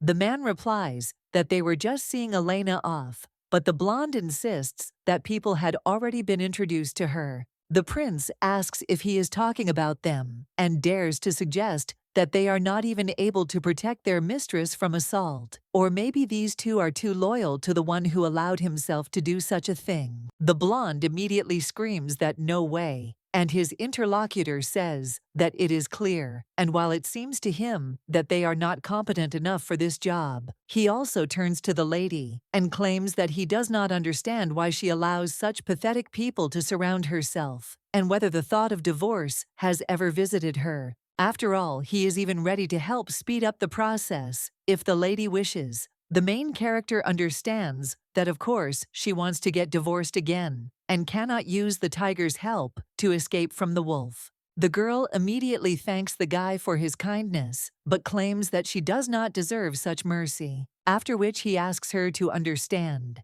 His Highness understands that even the manner of politely refusing reminds him of Sia, but he will not make the same mistake by putting her in an awkward position. The guy turns around and says, okay, and he also hopes that next time the lady will be okay. After all, he wants to stay with her a little longer. When he leaves, the Duke looks at the main character with concern. And a little while later, as evening approaches, the girl is in her office filling out paperwork.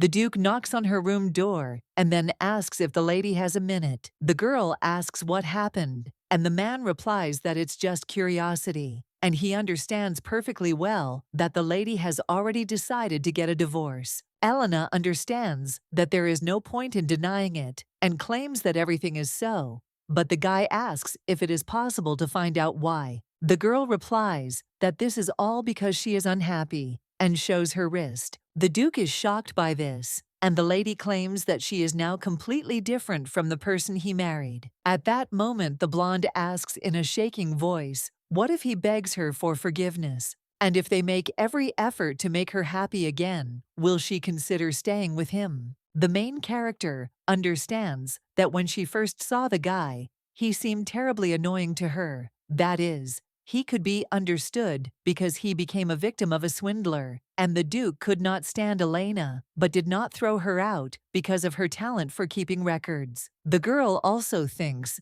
doesn't this make him an idiot? After which she thinks that it doesn't. After all, he simply loved his son very much. The lady understands that she has no disgust for him, and to be honest, maybe he showed generosity to Elena by not divorcing her. It's a bit strange, though, that an innocent person would ask for forgiveness for something he didn't do. The girl also turns to Lord Pleon and asks what if someone like the Duke turns to him for mercy and whether he will leave him. Lord Pleon turns to his dear C and claims that even God's mercy is not always fair. Not all priestesses were granted the ability to listen to him, although each of them sincerely believed and never doubted their views. Only she was given such an honor, so even he is not immune from prejudice against people. However, she still tries not to interfere in their fate, and the choice is always hers.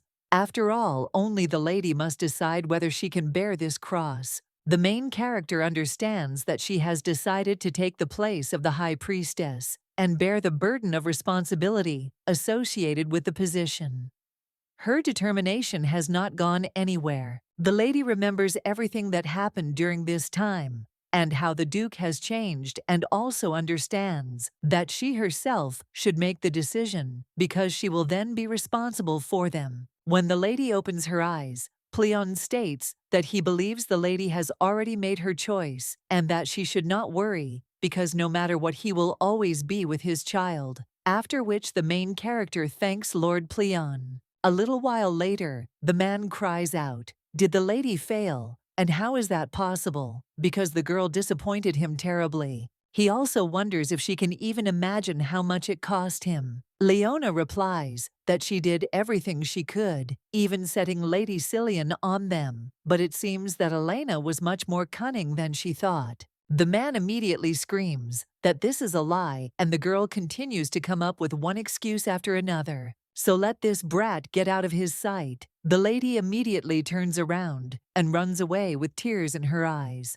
and her father screams and throws papers around. He understands that the future of his entire family depends on Leona's marriage to this lousy duke. 1 year earlier, the traitor had given him a pretty convincing report of his income, and he had done a thorough check just in case, which confirmed his considerable wealth. Therefore, he decided to invest his entire family fortune into his business, along with their additional leverage. But just a month later, one of the servants in the Wolf's Violin told the master that he had terrible news because the traitor turned out to be a fraud. The man immediately jumped up from his seat and sent a knight after his soul, but the cunning man had disappeared without a trace. A little while later, someone approached the count and asked if he had been fooled. The bank employee claimed that he understood everything, but he was still obliged to repay his debt. The man understood that he even had to falsify records in the reports in order not to go bankrupt,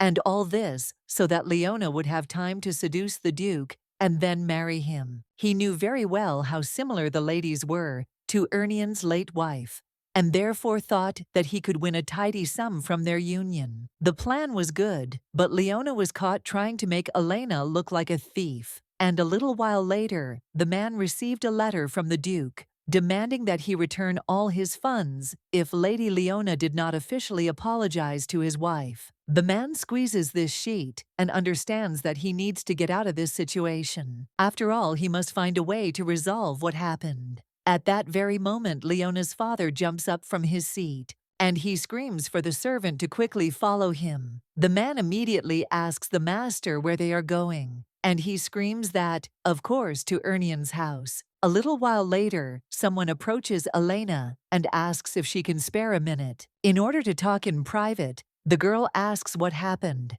and the Duke claims that there is something she should know because Count Hilson is going there. He also assumes that the man will try to fix everything that his daughter did. Elena replies that it is clear, but wonders why he decided to tell her about it personally and not send a maid. The man replies that, to be honest, he just needed an excuse to see her. After all, he had a feeling that the lady had been avoiding him since their last conversation. Elena claims that their relationship did not start as it should have, and that he subsequently developed hatred towards her. The girl also claims that she simply cannot understand such a sudden change in his heart, and her interlocutor says that the lady is right, after which he looms over her and claims that he hasn't yet fully sorted out his feelings. However, he can't let her go like that, otherwise he thinks he'll hate himself for it, and unfortunately, he has nothing more to say now.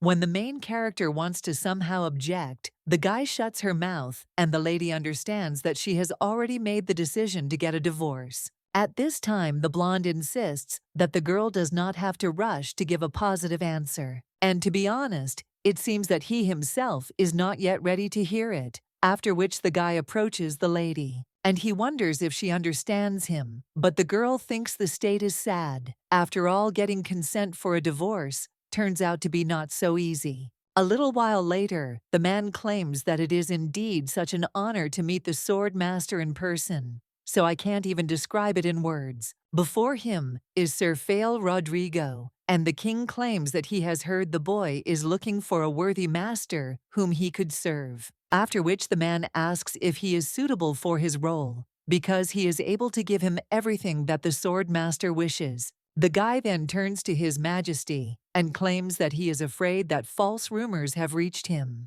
After all, he has no desire to serve under anyone. The guy understands that for everyone, he is just a tool, capable of solving problems. However, the lady he met is the only person who saw him as a person, and only memories of her can warm him. A little while later, a guy with green hair. He approaches Melvin Afasor and claims he has a question for him. The blonde replies that he is incredibly busy, so he suggests getting straight to the point. The young man claims that last time he said that the soul of the high priestess, Xia, is still in this world. The man replies that yes, and that's all true. Otherwise, he would not have issued such decrees. One of them says that all arrested followers of false religions should be executed. Fael claims that the guy is simply crazy, but he wonders if he is crazier than the one who lived only in platonic relationships for half a century. The blonde also apologizes for talking about it so soon after his return. Well, they have one more task for him. The guy asks what they mean. The man replies that they need a knight to arrest a fraudster who was evading taxes by falsifying his own financial statements. The guy wonders why, since Mr. Melvin is a powerful magician, but he just smiles and asks how one can be so ignorant. The blonde claims that the guy is needed so that this villain is not killed for his actions. After all, unfortunately, they will not be able to tax someone who is no longer alive. The guy then realizes that he is right in some ways, but he claims that such a mission is not for him. However, the blonde interrupts him and points to the place where the guy needs to go. Fael understands that this is Ernian's estate, and his interlocutor claims that now everything depends on him. The guy with green hair claims that Melvin was right because he is perfect for this task. A little while later, the main character is lying in bed with a book on her face, and the girl remembers how the Duke asked to give him some time to try to change his opinion about himself. The main character asks how much time he needs and whether a month or two will be enough, to which the man cried out, "Sviato is too little." And the main character said that it was a great pity then, and the guy worriedly agreed. After which, he asked the lady to promise that she would give him 2 months so that he could win her heart. Now the girl thinks that, to her disappointment, little has changed since then. Although it must be admitted that he is a rather busy man, at the same moment someone turns to the lady and claims that Count Hilson has arrived. Elena wonders if he is there, and understands that it is quite easy to imagine that the Count is now trying to present everything as a misunderstanding. When the girl goes down the stairs, she suddenly hears someone asking the gentleman for forgiveness. Well, he claims that, frankly speaking, he came to see his wife. The Duke claims that he can discuss any issue with him. Well, his interlocutor claims that he thinks it would be more appropriate to talk about this with her. Elena wonders why he insists on a personal meeting, and maybe Elena was familiar with him. Then the girl completely understands that it doesn't matter, and claims that if Count Hilson wanted to talk to the one who was involved in what happened, then maybe he should have taken his daughter with him. The man then turns to the lady with a smile on his face, and the main character wonders what kind of facial expression this is, and whether Elena really has something to do with it. The man at this time tells the lady that she is very wise to understand everything correctly, and his daughter did not want to deliberately slander her. The main character understands that it seems that Elena was susceptible to flattery, but now the girl only asks for forgiveness, and claims that she is of course smart, but Lady Leona's behavior has raised too many suspicions. The girl also understands that the Count does not even know that he is talking to another person now. The man at the same moment screams that all these accusations are based only on the words of one of her banking services, and she simply slandered Leona. At this time, the main character asks if he is embarrassed by the fact that several maids told in detail about everything that happened, and the man claims that these are all just words. After which, he screams that it's good and begs her not to take back her investments, because without them, their family will lose everything. He also grabs the girl by the hand. The Duke at that very moment cries out to the lady and orders the Count to remove his hands. But at that very moment, someone still puts the sword to his throat and tells the Count to take his hands off before he cuts his throat. The main character wonders if this is Sir Rodrigo. At the same moment, someone else comes up to the man from behind and claims that it is just as he said. They find the villain in the Duke's estate. The man in shock asks if it is a fastor, and his interlocutor replies that this is so, and for the correct guess, he will receive a special prize. When the Count is taken away, he screams that he admits that he falsified accounting reports, but he is also a victim. He also wonders why the minister personally decided to deal with him. My man ignores him and then approaches the lady and apologizes for not introducing himself. The blonde says that let the glory of the empire shine over the house of Irian, and he, Melvin, a faster, is at their service. The main character understands that he is the last person she would like to meet in Elena's body. Melvin is a half-breed born in the union of Alpha and a human. He couldn't find a place for himself anywhere, and her last act was to help this poor boy. But the fact that Melvin is half-elf meant that he will live for centuries, then her support will not stay with him forever. In a past life, the man said that he does not want to brag, but he will be the first to recognize her, so let the lady not even think about being his. Elena understands that even if such a statement from someone else would be meaningless, Melvin had exceptional intuition and prophetic abilities, so she is tormented by vague doubts that he went there only to arrest Hilson. Well, the girl understands that she is not going to give up so easily, and claims that it is an honor for her to personally meet the minister of the empire, and she is Elena from the house of Irian. The guy claims that everything is somehow quite strange, because this is not quite the name he expected to hear. The Duke, surprised, claims that he was most likely mistaken, since that is exactly his wife's name. The man then says that it is clear and asks to forgive his ignorance, and the main character at the same moment apologizes and claims that she still has a lot to do. The girl also thinks what a cunning scoundrel Melvin Afstor is. Much time later, the girl is lying in bed. The lady feels her stomach growling and understands that it is all because she skipped breakfast so as not to cross paths with Melvin again. Well, a few minutes later, the lady screams that these wails in her stomach will drive her crazy. So she heads for the door and follows the maid. But when the maid heads further up the stairs, then suddenly he doesn't hold all the dishes, and they fly back. When the girl turns around, he sees his mistress. But it turns out it's too late, because the shards of plates are flying in all directions. However, the main character does not feel any pain, after which everyone hears someone say how lucky he was to be there at that moment. Elena is shocked and wonders if it is Melvin and Anna. The maid immediately asks if the mistress is okay and asks her to forgive her. She also runs for a broom and screams that she will quickly clean everything up. The main character turns to the minister and thanks him for his help. The lady also understands that this is all his doing, and they brought him there. At this time, the man tells the lady that she is not worth the gratitude because he has no desire to help others, but she is an exception. So let the lady just let him be near her. Elena understands that he knows everything and thinks what to do. The girl understands that this is not at all appropriate. She had plans for a divorce, and then becoming a priest would also take a lot of time. The main character claims that he messed something up because she is Elena, but the guy is wondering if the lady really thinks she can deceive him. He also asks if the girl is saying that she is not Sia and grabs her by the shoulders. The main character looks at him a little menacingly, after which the guy is silent for a while, and then he lets her go and claims that if she insists, then so be it. But he is forced to disagree, although he will pretend that he doesn't know anything. But this is quite easy to arrange. At the same moment, someone else runs up and asks the lady what happened.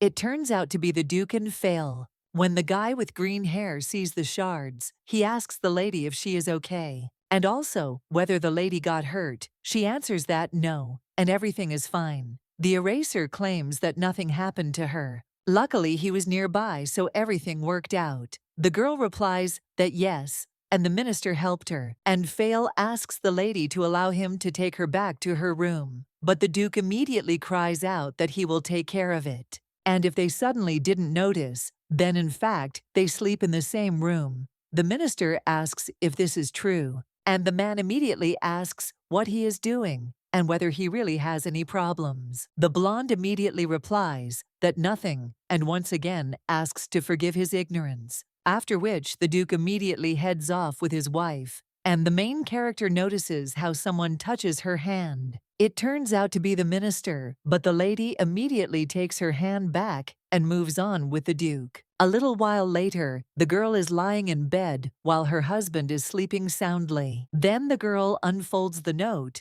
that the minister gave her, which contains the question of when the divorce will finally happen. The next morning, the maid sincerely apologizes to her mistress for what happened yesterday. The main character replies that she is fine, but she is really worried about how they will replace these broken plates. The maid says that those dishes were really expensive because only the most important guests were served food in them, and it was her fault that everything went to waste.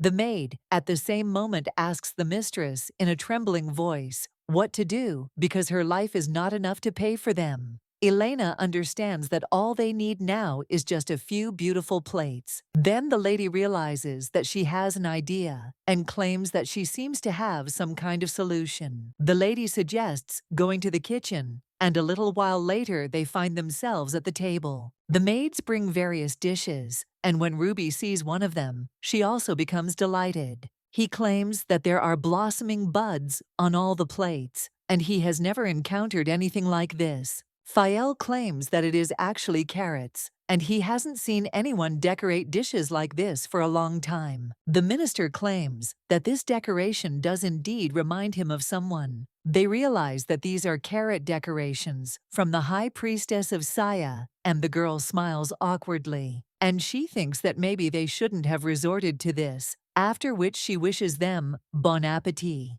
A little while later, the maid thanks the mistress and claims that she not only forgave her for what happened, but also found a way out of the situation. And to be honest, she used to despise the lady, because she never understood how she, who is a noble lady, could do child's illness for her own benefit. But now she knows that the lady must have had her reasons, and that in the end, she is her savior. The main character says, "Okay," and thanks her for such kind words. The maid then bows and asks the mistress to forgive her because it is time for her to go. When the main character turns around, she sees the minister in front of her, and he claims that the lady is, as always, incomparable. The main character understands that she needs to somehow avoid his company, otherwise she's done for. The girl also asks not to come so close to her because there are too many extra eyes there, but the minister claims that he does not see anyone nearby.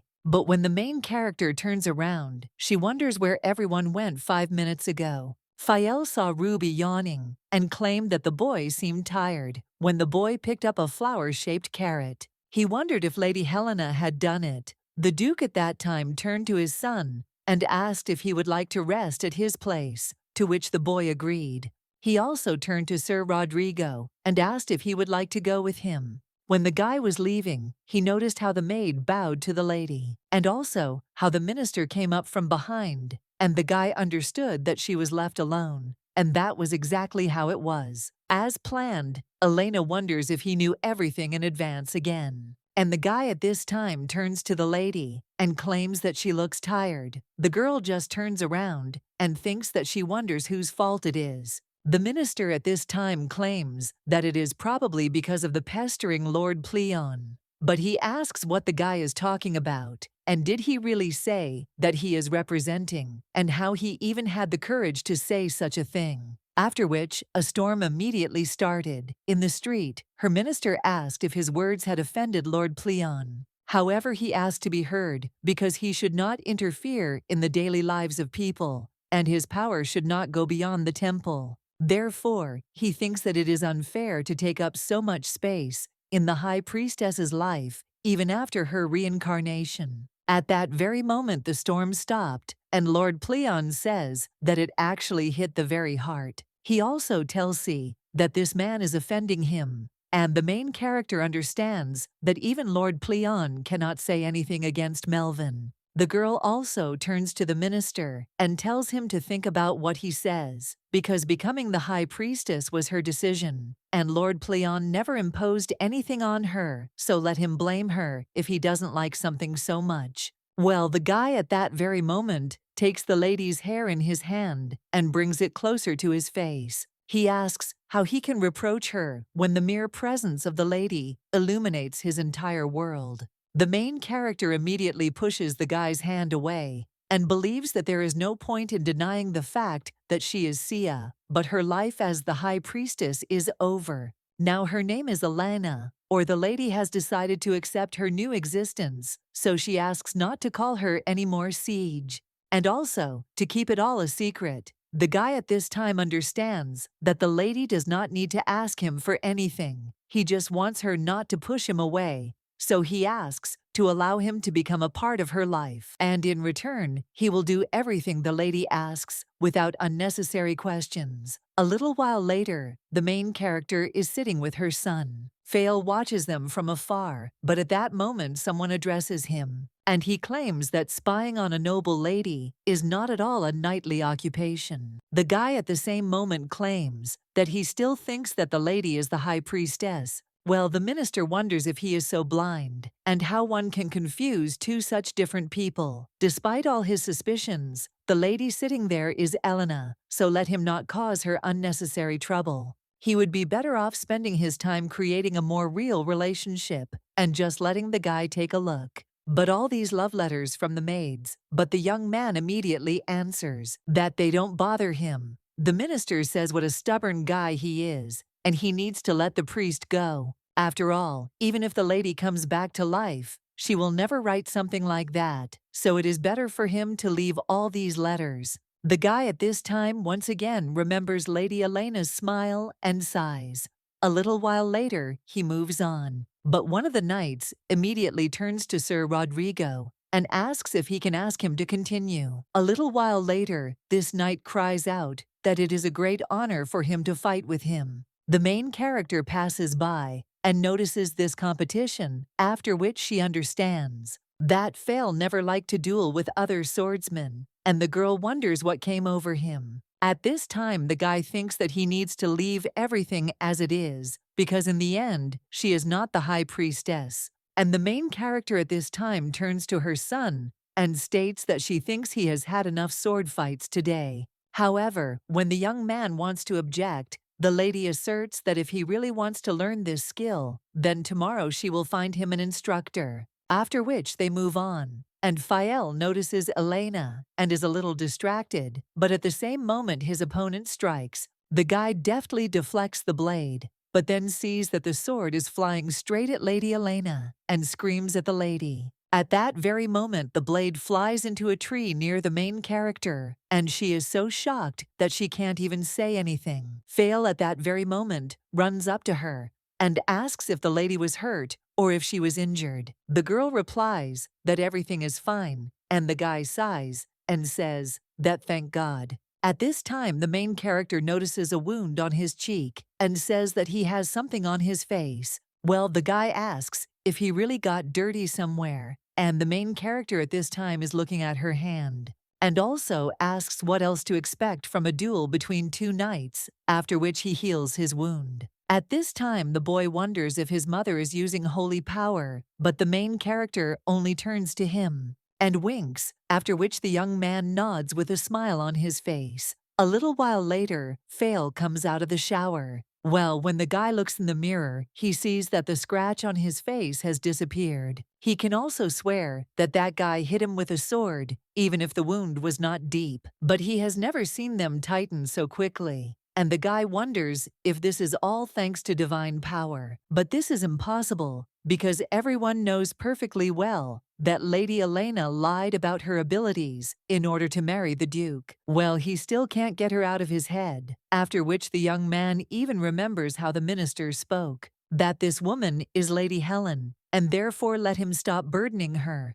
At this time, the guy thinks that he knows and understands this, but still can't do anything about it. A little while later, he sits down near a tree and realizes that he needs to rest a little, after which he closes his eyes and falls asleep. A little while later, the main character comes there, and when the girl comes closer, then the guy opens his eyes and wonders who she is, but realizes that she is a lady, the spitting image of High Priestess Psyian, after which he screams at her and hugs her, and also claims that the lady does not even imagine how much he missed her. Well, when the girl doesn't answer, the guy thinks what happened, and then opens his eyes. Then he sees red hair and immediately moves away. He immediately bows and cries out, asking for forgiveness. After all, he mistook the lady for another person, to which the girl replies that everything is fine. The guy at this time says that if the lady remembers, he said that she reminds him of his late mistress,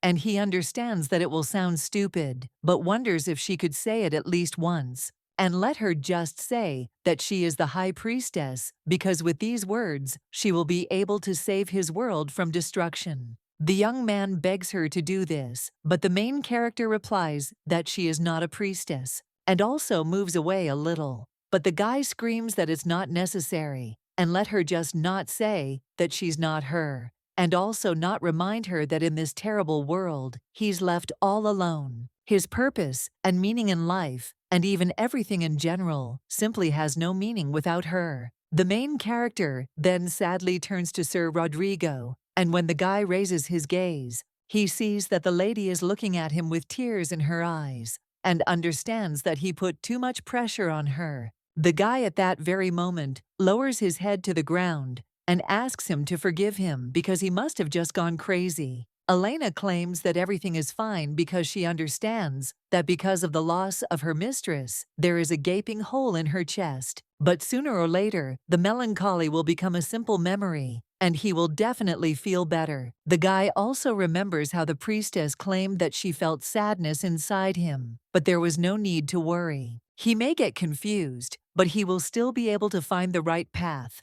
and he is a very strong person. Now the main character says that Sir Rodrigo is very strong, after which everything turns around for him, and also asks her to forgive him. When the girl leaves, the guy remembers how Melvin asked if he was blind. After all, how can you confuse two such different people? And despite all his suspicions, the lady sitting there is Elena, so let him not cause her unnecessary trouble. But then the guy thinks that maybe he is blind. Usually, alphas do not lie, but this guy is a half-breed, and sometimes Melvin seemed more human than normal people. And he is sure that this guy is very good at lying, especially if the High Priestess of Togo wished he would hide the truth. A little while later, the main character is in her office, and when the lady looks at the door, then she says that Ruby for some reason did not come to her today. The maid replies that she thinks the young master is now in the training room. The main character asks if this is really true, and the maid replies that yes, because he is with Sir Rodrigo. Is in class. The main character says that this is how, and also thinks that it will be useful for her son. Well, at that very moment, the lady remembers what happened yesterday and thinks whether it is possible that Fail is trying to take advantage of Ruby to stay there longer. When the lady runs away, the maid turns to the mistress in surprise, but the main character doesn't listen to her, and he realizes that this guy still has doubts about her true being. A little while later, the girl runs up to the training ground, but then she sees her son together with the knight. The guy tells the boy to relax and put his feet shoulder-width apart. The young man immediately sees his mother and goes to her and also claims that Sir Rodrigo offered him to study. The main character wonders if the sword master really gives out personal training, and the guy replies that he heard her son was looking for someone who could teach him everything properly. If the lady does not mind, he would be glad to be of use to her and the young master. Well then, the main character says that he is a very busy man, and the guy thinks how to say that he, a wandering knight, has no specific obligations. The girl says that the emperor might be unhappy that the sword masters care about people like them, and not the ruling family, to which the guy replies that if it bothers her, then he asks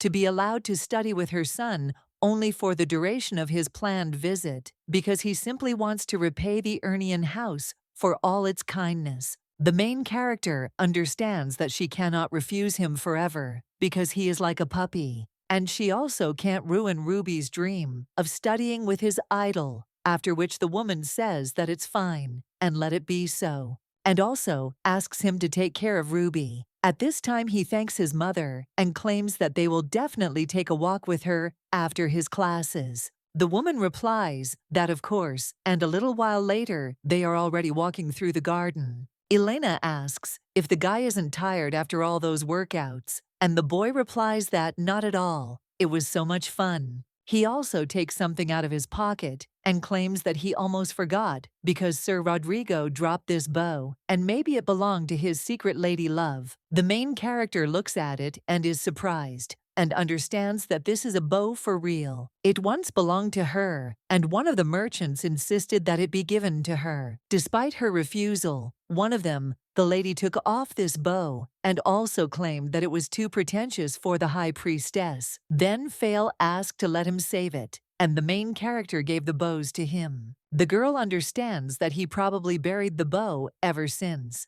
and claims that if the guy doesn't mind, then she will probably return this little thing to its owner. The boy at this time is wondering if she is upset, and the guy with green hair at this time is looking for his thing everywhere. He wonders if he dropped it somewhere else, but at that very moment, someone turns to Sir Rodrigo, and he hands him a bow, and also claims that Ruby said that he found him after training. The girl hands him a bow, looking away, and the guy asks why she doesn't want to look him in the eyes now. The lady understands that she cannot even imagine how painful it was for him to hide his feelings all these years. Fail asks to stop treating him like that, and it would be better for the lady to despise him for being such a fool. Elena at the same moment asks how she can despise him when he has done nothing wrong, and the guy takes the bow from her hands and claims that he promises that from this moment onwards he will never bother her, and also swears that now she has nothing to worry about.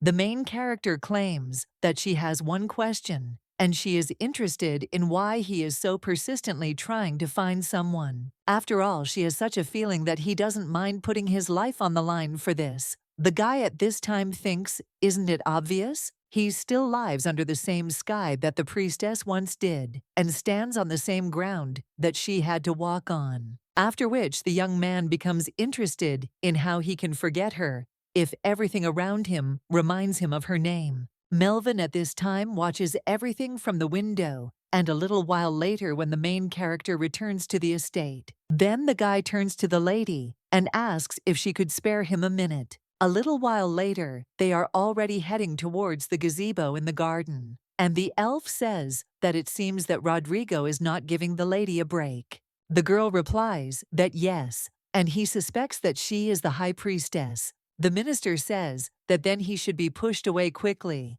but the girl stops him, and he claims that such an obvious reaction will only strengthen his doubts, so for now it's worth leaving everything as is. The girl sits down at the table and then pours herself some tea. The blonde at this time claims that then he should ask, could it really be she who cured Rubio of his illness? The girl replies that at his age, boys are supposed to frolic in the garden and not lie in bed all day long. But the blonde claims that she knows that in such a situation, a constant replenishment of divine power is required, and it is possible that she has just changed her mind about divorcing the Duke. The girl replies that no, and even Ruby's illness is not able to stop her. And besides, on her part, supporting the marriage while being the high priestess would be a terrible deception. The elf then wonders why he shouldn't tell the Duke everything, and let her just tell him that she is not really the one he married.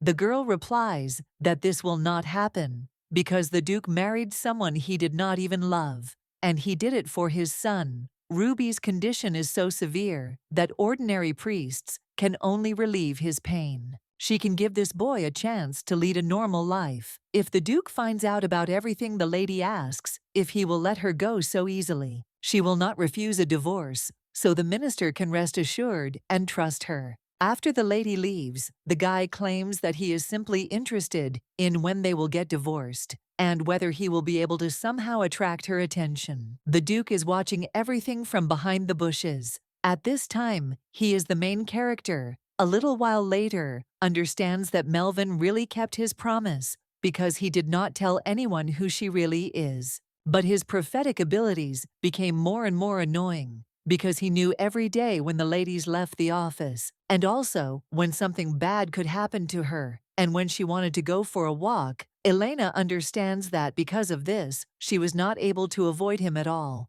Although the Duke said that Melvin was only a minor inconvenience, in reality, the minister irritated him terribly. A little while later, the guy said that he had never even thought that the lady and Mr. Afaster were so close. The main character replies that everything is not like that at all, and she thinks that he was simply tired of the routine in the government, and that he did not want to amuse himself in their estate. At this time, the blonde repeats the words, "He will amuse himself," after which he asserts that if so, then it is worth paying more attention to their dear guest, and she couldn't bear this burden alone. Then the Duke accidentally came to the lady, and in the process, she managed to learn a few facts about him. He really likes the tea room for its calm, peaceful atmosphere, and nothing can distract him from enjoying the aromas of various hot drinks. The lady also understands that the only problem is that he is not the only one who wants to spend time alone with her.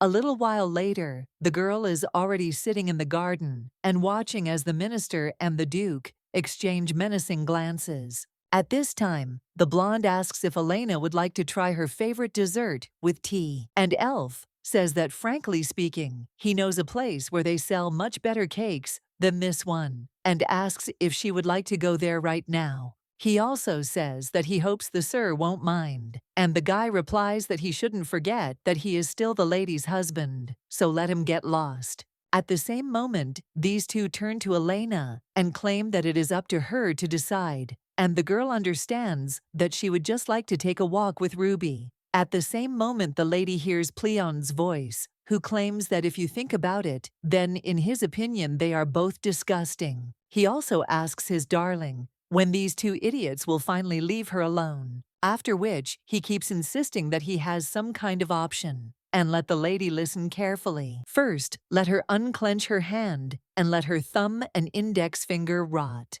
The main character replies that she did just that, and the man tells her to do the same with her ring finger and little finger. But when the main character looks at her hand, the Lord starts laughing and claims that this is the way out, because this is a great way to get rid of these two idiots, and he wonders if the lady doesn't like such a reasonable solution. The main character turns to the Lord in her thoughts and claims that he clearly has a different idea of the concept of the rational. At this time, the guys sitting opposite her see the gesture that the lady is showing, and the main character at the same moment hides her hand. And he wonders why he needs to choose one thing, since both proposals seem very good. So the lady wonders why they are not put into practice. In the end, Lord Pleon won. That same evening, the man asks if the lady sees, because he said that his method should work, and the main character understands that she did not have to eat cake with either of them, because they both referred to some urgent matters.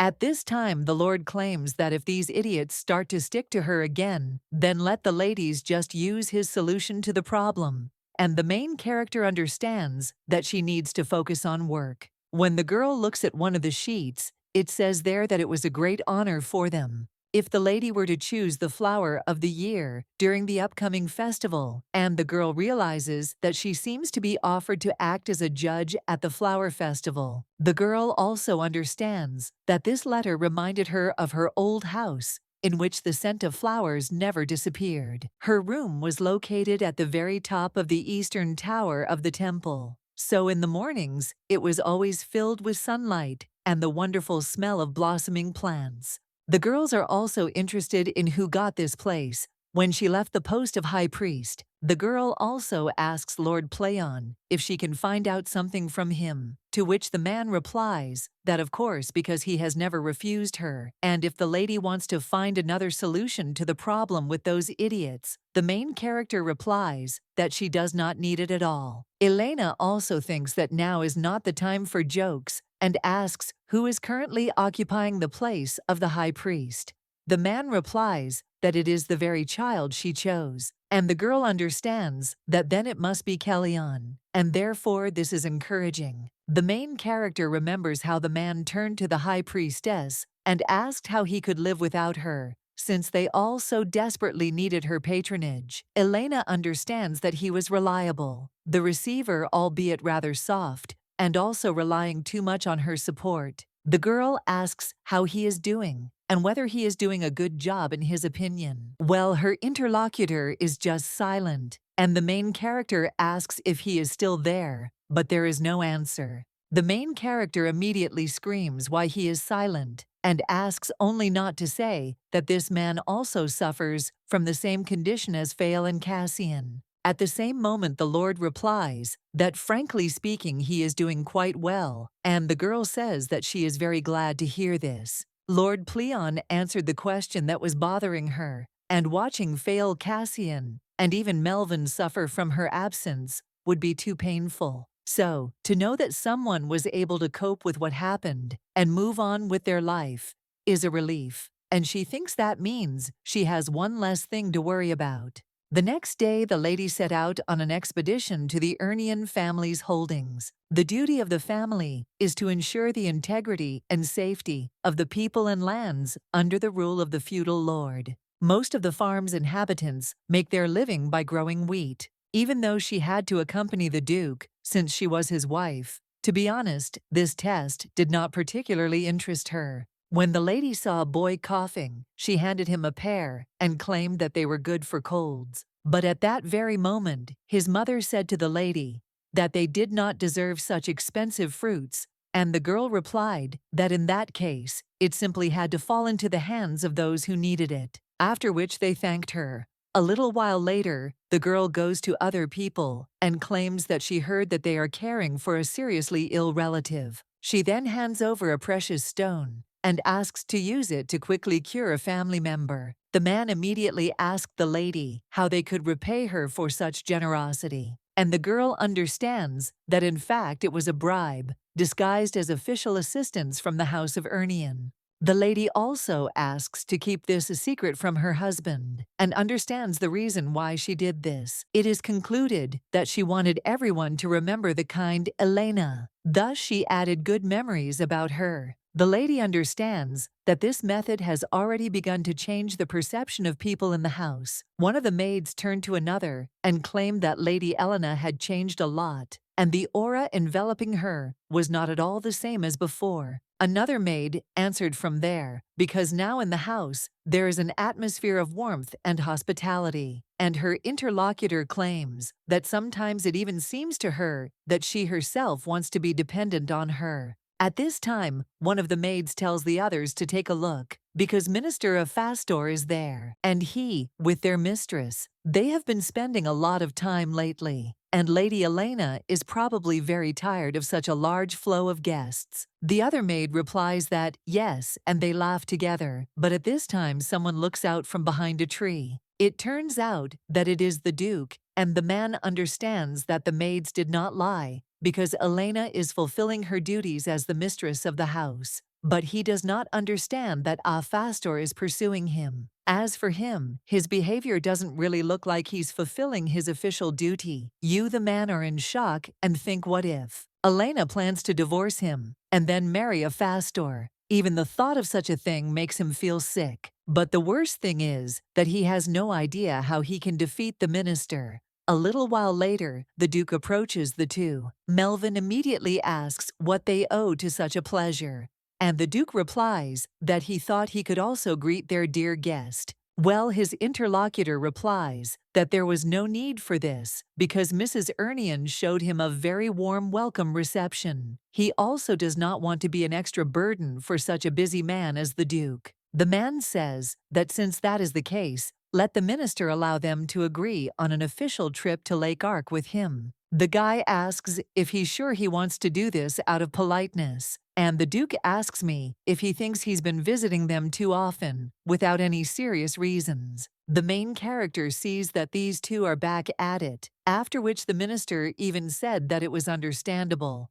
And the scale of the Duke's misunderstanding is so great that he doesn't even know how to fix it, after which he asks to be allowed to clarify things, because he is not interested in those who are already married. The Duke asks if this is true, and the man replies that another woman has been kept in his heart for a long time, after which he winks at the main character, and the girl thinks that he will come in. After all, now she really feels sorry for the Duke, but she is glad that Melvin is the minister in charge of the entire country, so there was no way he could stay in the Duke's estate forever. When the guy is about to go back, he states that although he would like to settle there, they say that a lot of work has accumulated in the palace. He also puts himself next to Lady Elena, and the Duke, looking at this, clenches his teeth in anger. The minister at this time says that he hopes that one day the lady will become herself again after everything that happened. This would make him the only one who knows her real identity, and the main character wonders if he really means that there are others who know that she is the high priestess. At this time, the guy heads to the carriage, and Fail asks him what the prophecy said. The young man with green hair also claims that he is staying there, but his interlocutor wonders if he still suspects the lady. Melvin also states that he thinks Lord Pleon wants to give him a chance. If Lady Elena is going to the festival, he should definitely accompany her. The girl will insist that Arian's house be guarded. Anya is his, so he will have to go after her secret, but let the guy remember that he must follow her. Unfortunately, he believes that the guy is the only one he can rely on at the moment, despite all his incompetence, after which the carriage leaves, and the knight understands that even though Melvin is an idiot, his words cannot be taken lightly, and the guy wonders if he really saw something in Lady Elena's future. A little while later, the main character is in the garden with her son, and the boy cries out that he found a huge rose. But at that very moment, he stumbles and falls to the floor. The main character immediately runs up to the boy and asks if he is okay, after which the lady brings her hand closer to the boy's wound, and File, passing by, wonders if she is really wiping his wound. Well, at that very moment he sees the divine power and understands that he cannot be wrong. At this time, someone goes to one of the estates and realizes that it is simply amazing that the house belongs to such a prosperous family. Went bankrupt in an instant after Duke Arian withdrew his investment. But at that very moment he sees someone else and gets a little scared. It turns out to be Lady Leona. She asks the man if he sent the letter, to which he replies that he did. He is the same one who cries out that he wrote a letter to Lady Elena Arian, asking her to act as a judge during the flower festival. The woman asks what she answered, and her interlocutor replies that the answer is positive, after which the lady claims that this is wonderful, and the guy is great, and can be proud of himself. But the man after that, why did she invite her to the festival? However, the lady looks at him menacingly, and she wonders why he became interested, and does he really think that she is plotting something against him? The man immediately cries out that it's not at all, and he didn't have such a thing in his thoughts because he's just worried about her. The girl replies that the fact that their estates have become poor does not mean that he is not indebted to them, to which he replies that of course he has not forgotten this. A little while later, the lady goes to the jewelry box.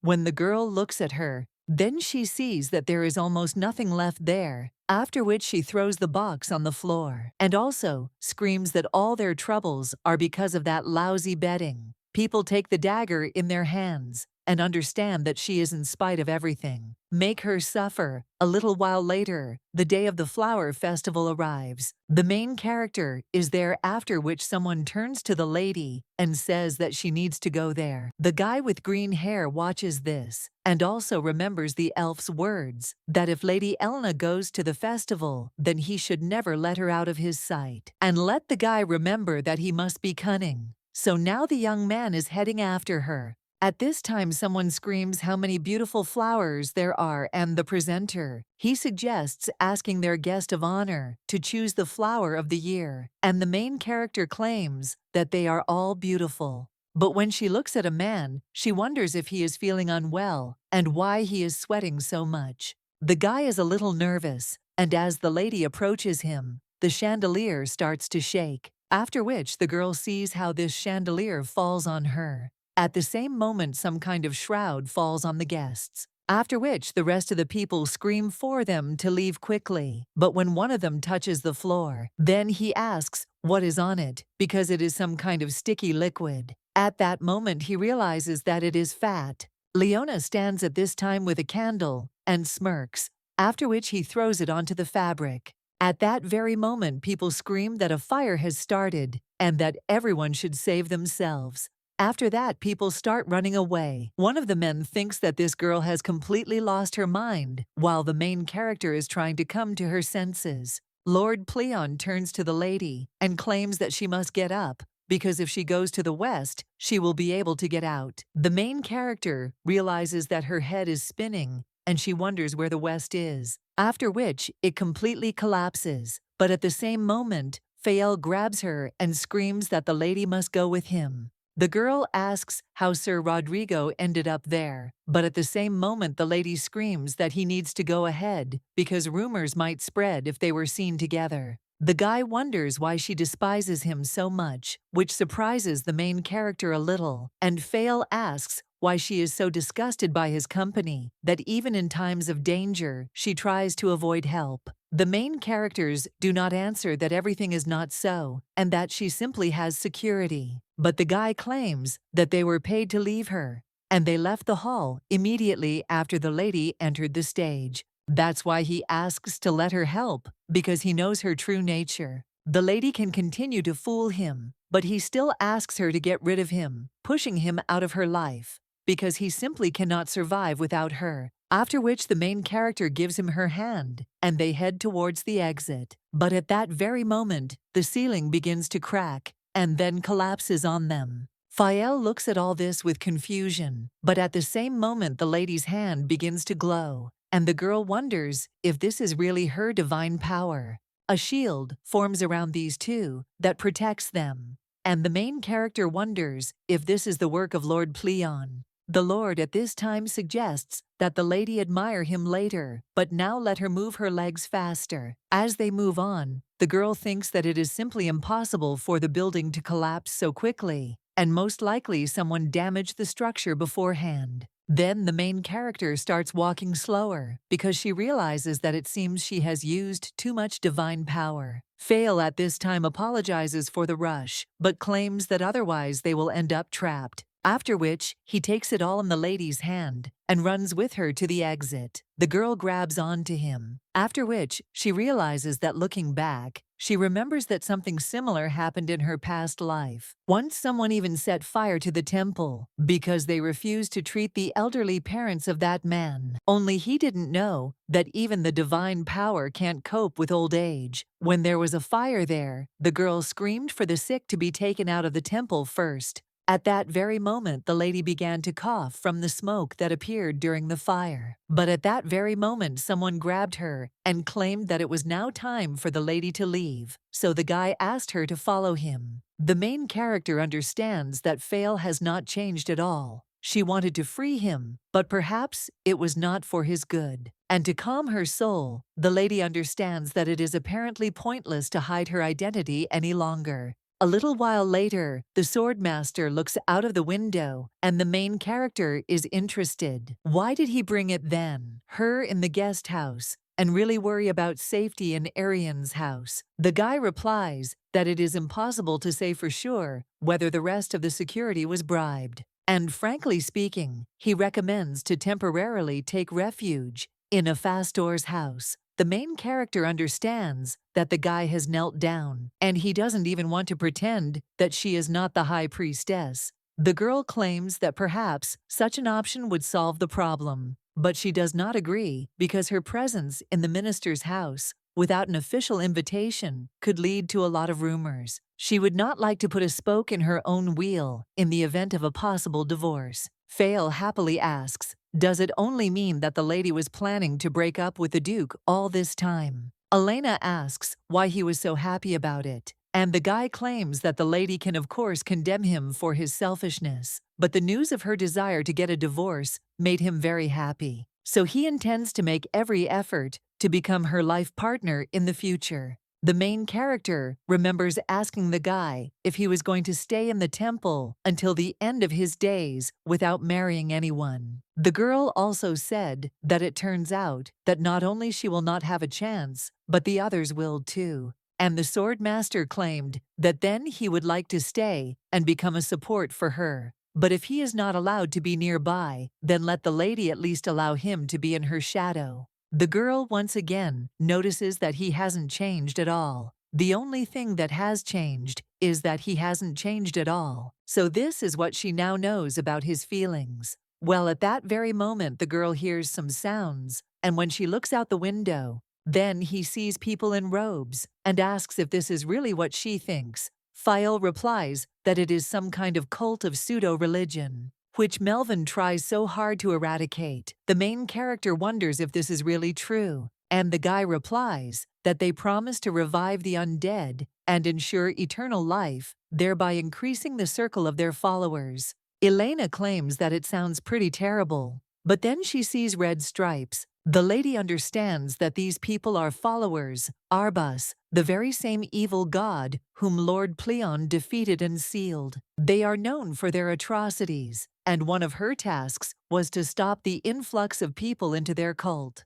There is even a taboo among priests not to use pens with red nibs because it reminds one of Arbus and his followers. The girl also claims that she simply cannot believe that they are allowed to walk around the streets like this. But at that very moment, the hood of one of the participants flies off, and the main character is shocked and wonders if this isn't Raven. The girl understands that it is definitely him, and the guy is the junior priest, because she personally approved his ordination. The lady immediately runs out and claims that they need to find the priest they just saw, and Fail screams that he will take care of it, so let the lady stay there. At this point, the Duke screams in shock. Did the building collapse because of the fire? He also asks if there is any news about Elena, and the servant replies that so far none of their knights have arrested the festival organizers. The man screams to be brought in right now, and a little later, he with tears in his eyes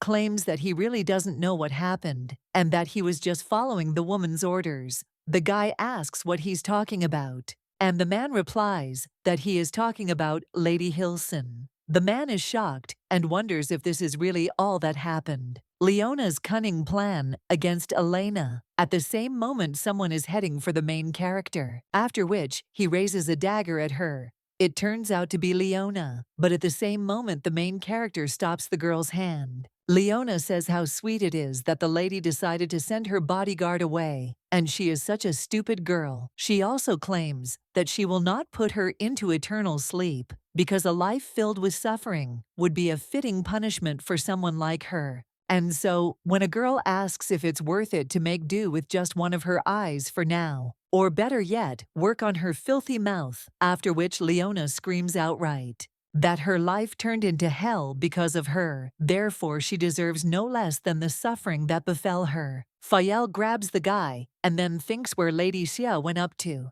after which he hits the guy in the stomach and throws him over his shoulder. At this time, Elena defends herself from the dagger, and when the guy sees this, she immediately throws it at the guy and heads towards her. The main character understands that he abandoned Raven like that on the street. I suspect that she can cope with the current situation herself.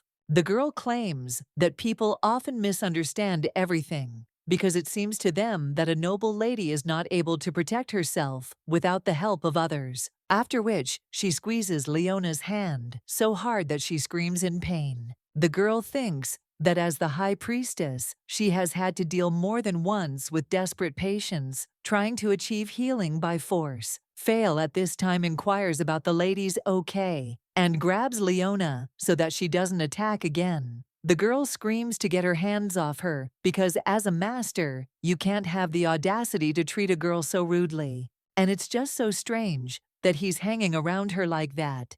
And now she's sure that the two of them have a closer relationship.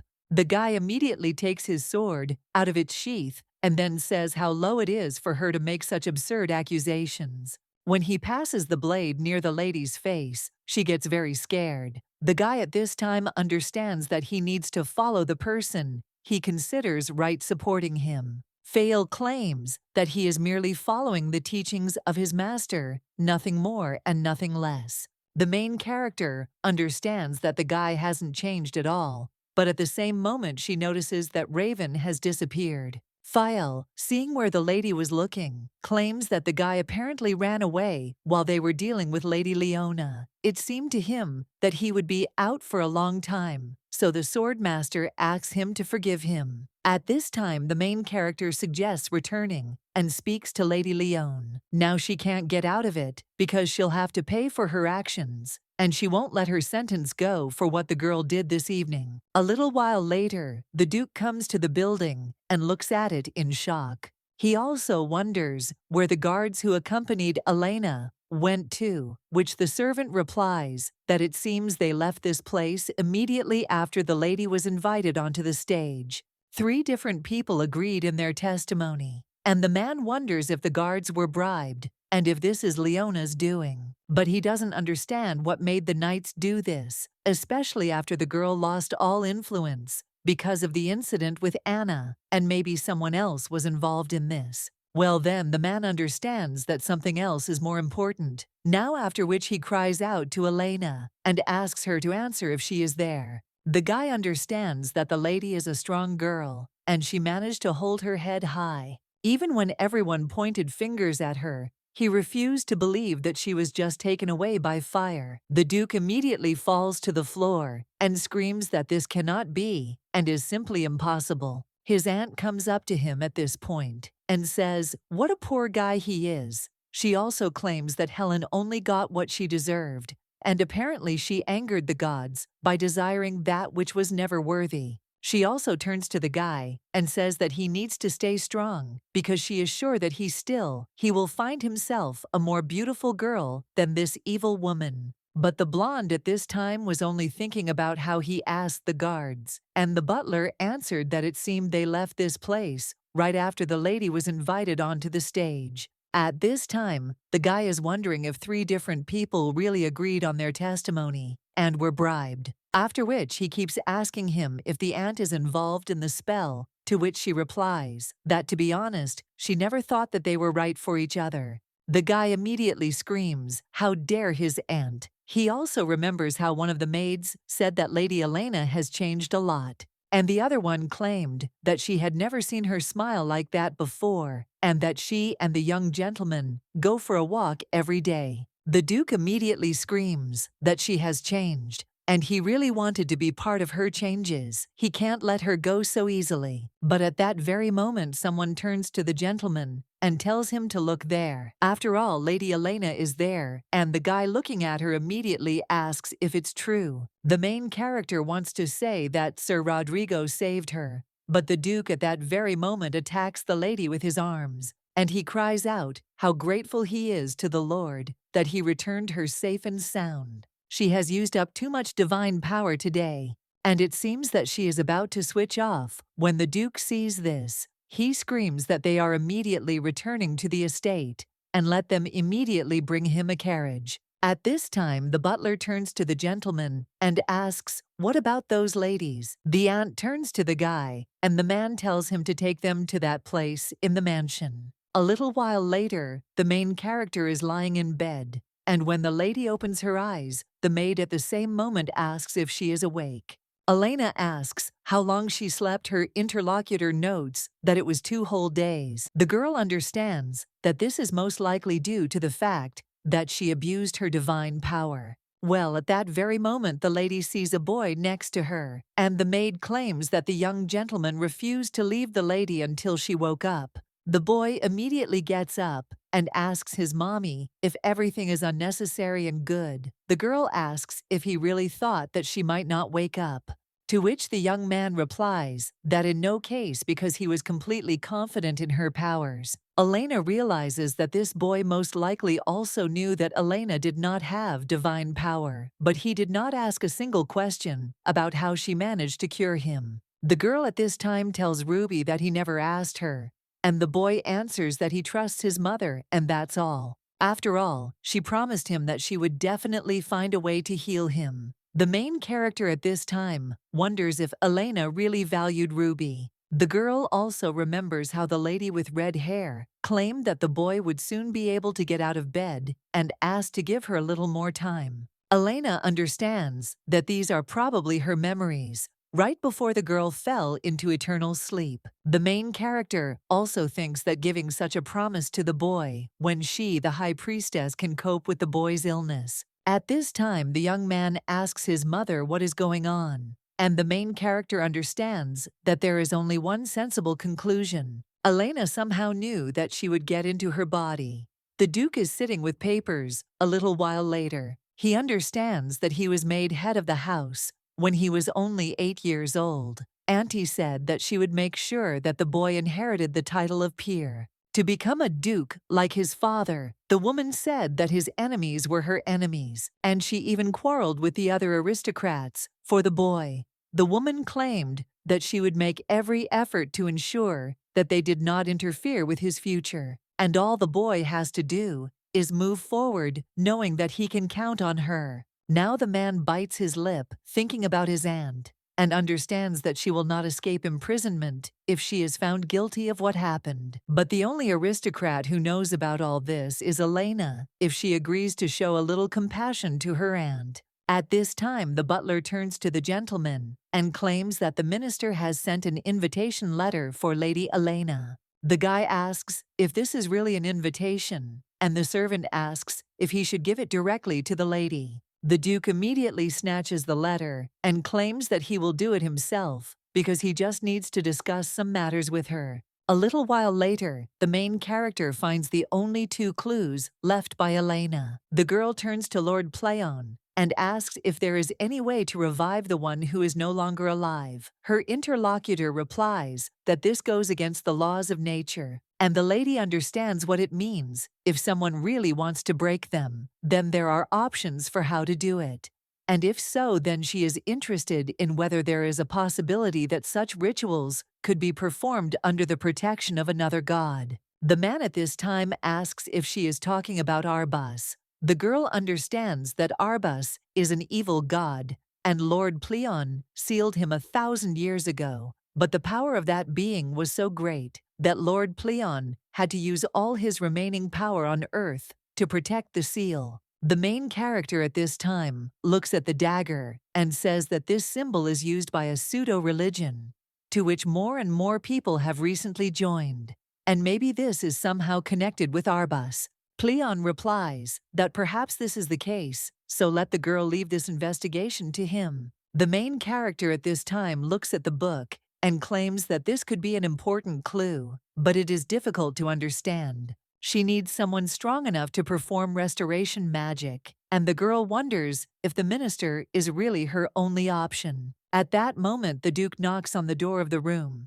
and when the lady comes out, she asks what it is. The blonde replies that the minister sent her an invitation, and the main character understands that it must be all because of his prophetic abilities, and she is even interested in why the envelope is in such a state. The Duke says that by chance he is free that day, so he asks if he can keep her company. And besides, the way this guy looked at her was terrible. But there is some place she should go to now. A little while later, the two go to the basement, and the man claims that he was in great debt to his aunt, and frankly, she replaced his parents. He also understands that the lady will find this unfair, but he really hopes that his aunt will not have to bear the full punishment. The main character at this time claims that she cannot help but think about what would have happened if everything had turned out differently, and wonders what would have happened if she had not been there because of the incident that happened. He would have said the same thing in front of her grave, and that is, he would have truly regretted her immersion into eternal sleep, but his aunt would still have been dear enough to him to bear the punishment. The guy doesn't even know what to answer to this, but the main character says, okay, and she will forgive her. The Duke happily asks if this is true, but the girl replies that only on one condition. The girl claims that she wants him to give his consent for divorce. The blonde asks if he really has to choose between her and his aunt now, and the girl claims that Lady Psyian most likely planned all of this out of hatred for her. If she is not punished to the fullest extent, something similar may happen again. Then the only safe way out for her is to leave Arian's house. A little while later, the main character turns to Lady Psyian, and he asks how it is for her to be there, but the woman only looks at her menacingly in response. From their first meeting, she did not like her. She immediately understood that her excessive greed would destroy the entire house of Arian. Her impulsive nature only added to the risk, but now she seems like a different person, assessing the situation soberly, instead of tearing and throwing everything and everyone. Honestly, she has a feeling that her nephew is the most confused, and the woman wonders if it is possible that the girl is the same Elena that she once knew. At this time, he only smiles and wonders if she really believes that this has any meaning now. After this, the woman only smiles sadly and claims that the lady is right because none of this matters, after which the main character turns around and the woman just starts laughing madly. A little while later, the butler asks if the lady called him, and the girl hands him a paper and tells him to give it to her husband. The man asks if these are divorce papers, and the lady claims that he must deliver them personally and asks if everything is clear. The girl understands that while she was preparing these papers for divorce, she found out that Elena, she was not only very rich, but also quite influential. She was a girl of noble birth, born into a respected family with the title of countess. So the main character looks in the mirror and thinks how much of an idiot in love you have to be to voluntarily give up all these privileges for the sake of marriage. Lord Pleon is happy at this time and says that the time has finally come for a divorce, but he is already sick of this duke. At this time, the main character says that she understands why the Lord did not like Melvin. Well, she wonders why he hates Theron so much. The man replies that he avoided making a decision and was unable to choose between losing the girl and his aunt's deserved punishment. The Duke always tries to avoid responsibility and is a real coward.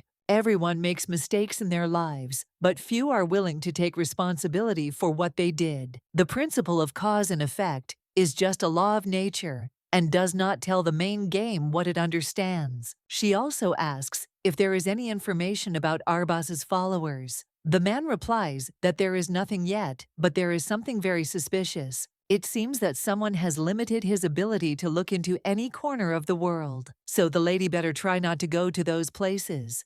After all, even he won't be able to protect her there if something happens. A little while later, the girl goes with the Duke in a carriage and looks at him menacingly. The lady asks if he has received the divorce papers that she handed over yesterday, along with the butler. But the Duke replies that he didn't have time because he had business with the estate. So let the lady wait a little longer. Pleon asserts that this is what he was talking about. So let the lady hit him hard with both legs so that he knows his place. When the girl sighs heavily, the Lord says that if she doesn't like it, she can twist his arm. A little while later, they arrive at the minister's, and he comes out to greet them. The man immediately thanks the two for taking the time to honor them with their presence, after which he says that eternal peace and happiness may come to the house of Arian. After which, he looks at the lady with a smile on his face, and the main character smiles back at him. But at that very moment, the Duke stands between them and thanks the minister for the invitation. The blonde claims that this was his chance to regain their favor after which he asks for his forgiveness and claims that he must meet the other bones. The main character understands that it seems that now the guy finds it much easier to find a common language with other people. But before, those around him despised him for his origin. A little while later, the guy turned to Lady Sia, and he claimed that he was thinking about taking a position as an official in the palace. Perhaps this was the only way he could gain some respect. The lady understands that such an attitude is caused by his status, but it doesn't matter. The main thing is that people listen to him. The Duke at this time asks Elena if she wants to come in and rest a little, because the road was quite long. A little while later, one of the servants asks to be taken to their room, and a little while later, he points to the room and also states that they can walk around the estate wherever they like, but he asks to refrain from entering the territory located behind the fence. The Duke at this time asks if he can know why, and the man replies that there are plenty of different creatures there that the Marquis caught, but the gates were securely sealed, so they have nothing to worry about. The blonde guy claims that this is a rather peculiar hobby, and the main character understands that Melvin never liked to put in physical effort, so there must be something else there, and the girl thinks what it could be. A little while later, she comes to this gate, and at that very moment, someone whispers, "Did this damn elf create a wall, and did he deceive them?" But he promised that he would play with them. The main character turns around and realizes that she thought going in there wasn't the best idea. Well, when she goes further, she bumps into someone, and the man claims that he didn't even expect to see the lady alone in such a remote part of the estate, after which the main character asks for forgiveness and claims that she just decided to take a walk. Well, at that very moment, the man presses her against a tree. Her main character is shocked and asks what he is allowing himself to do. Her interlocutor replies that everything is quite simple because his wife has long since fallen into eternal sleep and the Duke doesn't give a damn about her. He also asks the lady if she thinks they would make a great couple. But at that very moment, the Duke from behind screams out, "What the hell the man is doing," which makes him wonder. At this time, the blonde asks again what the hell he is doing, and the old aristocrat doesn't even know what to answer. The main character thinks that this can't be, and the blonde guy asks what kind of immoral actions he did there, to which he replies that everything is wrong. But the Duke twists him, after which everyone kicks him, and also tells him that he better not open his mouth again. Otherwise, the whole high society will find out about his terrible adventures. From now on, he advises him to be smarter and think twice before pestering the ladies, and he would at least be ashamed, after which the man says that it's okay, and he understands, and then runs away. At that very moment, the guy begins to transform, and the main character realizes that it is Melvin. The guy at this time claims that he should have chosen the guests better, so he asks for forgiveness. Elena claims that she could have handled it herself, to which the guy replies that this is true, but that bastard wasn't worth it. After which the minister takes the lady's hand in his and suggests that she direct all her passion towards him, because he is confident that he can cope with all the hidden ardor of the days. The main character is a little embarrassed by this, and Lord Pleon asks if he was serious about what it is, because it even made him shudder, because it is such an abomination. He also claims that the lady is simply obliged to brush him off, because all she has to do is respond with a good kick right between his legs. Melvin at this time asks if Lord Pleon is really asking her to knee him in the intimate area now. He also claims that it is even funny because the deity who likes such brute force is called the God of Peace, so he is not particularly surprised that their existence is full of injustice. The main character at this time does not hear an answer from Lord Pleon and whispers, will he really not even say anything about this? But he only gets angry, after which the minister laughs, and the main character understands that even Lord Pleon has lost the gift of speech. A little while later, the guy looks at the book and wonders if this is the item that brought the lady to him. The girl replies that she would like to know its exact contents and wonders if he will be able to restore this book. The guy says that it is a diary, and it will be quite difficult to restore it completely, because some pages have completely rotted. The main game tells me that this is how it is.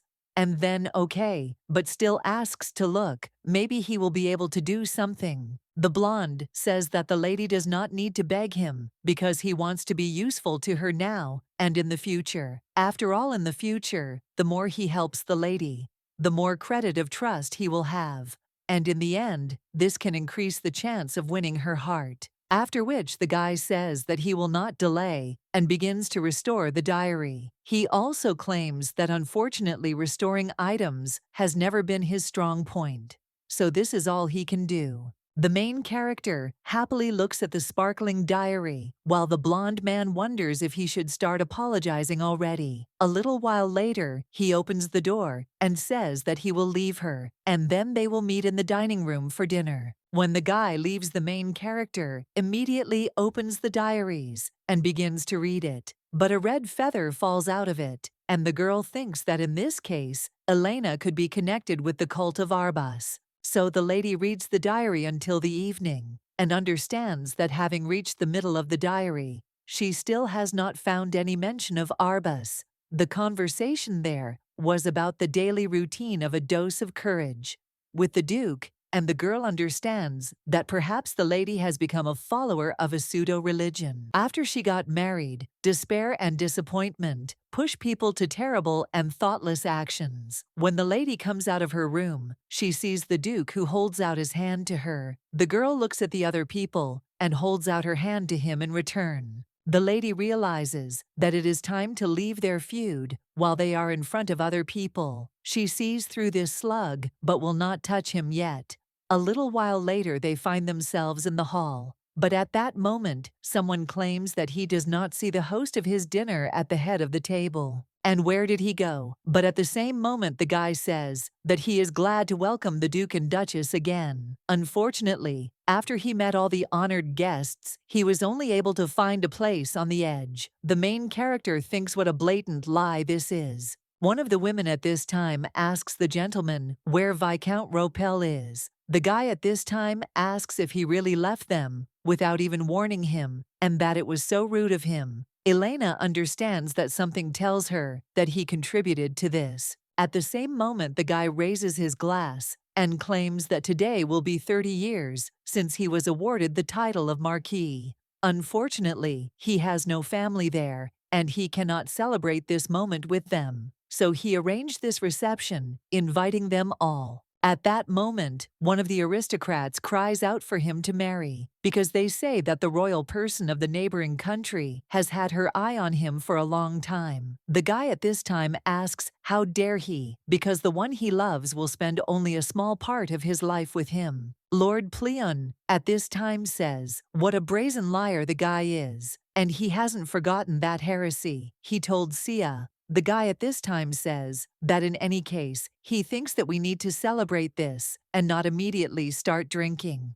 One of the women turns to her daughter and tells her to stop being so shy and at least greet Minister Melvin, to which the girl agrees. And the woman at this time looks at the main character and realizes that she heard Minister Melvin. He dropped in to visit this red-haired evil woman, but she will do everything to make him marry her sweet daughter. After which the girl drinks a glass of ice, and the main character watches this and thinks, is she really that thirsty? But she still doesn't understand why she needs to swallow ice in addition to water. At that very moment, the girl starts to choke, and the main character realizes that she seems to have choked, after which the lady gets up from the table and asks if everything is okay with Miss. Her mother immediately approaches her daughter and asks what happened. Shriva watches all this. The girl immediately falls down, and her mother asks what happened to her and asks to tell her what happened. The main character at that very moment lifts the girl up and wants to help her, but the woman immediately screams for the girl to take her filthy hands off her daughter and asks what she is trying to do to her. But when the main character sets on him again, the girl spits ice out of her mouth, after which it bounces off the floor. The woman immediately turns to her daughter and asks if everything is okay with her. The main character sees that the girl is breathing and understands that thank God everything is fine, and how lucky she was that she once saw how a colleague in the temple already saved someone.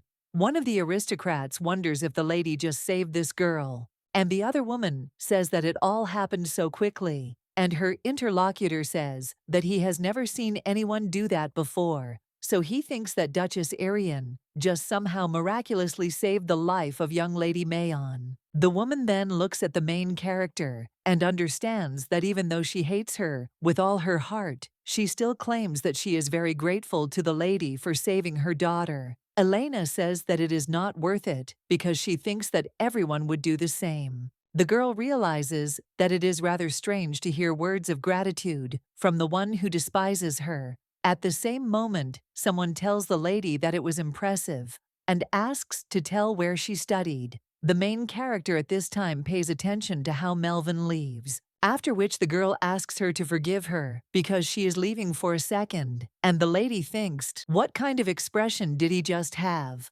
But at that very moment the Duke grabs the lady by the hand and asks her to wait because they need to talk. Elena just pushes him away and claims that she has nothing to say to him. The Duke immediately cries out that this concerns their divorce, and the main character turns around and also asks if he has finally made a decision, to which the guy replies that this is not entirely true, but he asks if it is possible that she will reconsider her decision if he promises to try to make up for all the unrequited love that she felt for him. The main character replies that, frankly speaking, she still can't understand why he is so zealously trying to keep her. The girl understands that on the pages of Elena's diary, which Melvin restored, there were so many words expressing her love for the Duke. One day the lady dropped a handkerchief, and the guy brought it to her and claimed that he thought she dropped it by accident. And the embroidery on this handkerchief looks quite beautiful. The lady first met him in the royal palace, and he complimented her ordinary needlework. Then the Duke responded to her invitation,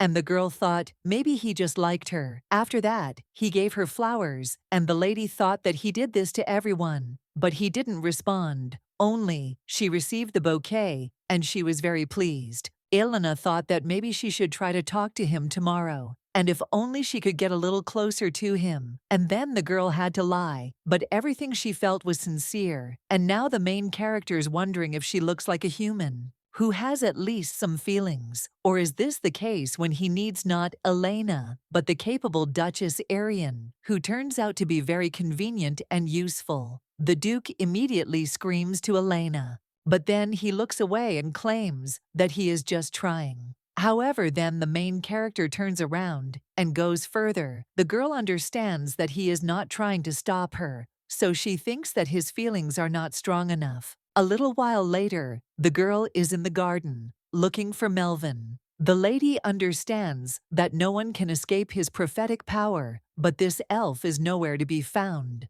so the girl wonders where he is hiding. At this time, the guy comes out from behind the tree and asks why the lady has such a sweet voice again, because it hurts his soul. The main character at this time asks why the guy has become so gloomy, and he says that he shouldn't talk like that because he is not a child anymore. Her hand like this, and he also has the ability to lock the lady up and keep her away from prying eyes. At this time, the main character puts her hand on his cheek and claims that everything is fine. But the guy asks what she is talking about, and suddenly, he was going to hurt her, after which the main character says that it's good. It's just that she decided not to reproach him for anything. Melvin then sighs and leans against a tree. The main character wonders why he tried to slip away from her, and the guy replies that he was terribly ashamed of his own feelings. The lady is quite used to being the center of attention, but he really didn't want to see her next to so many people.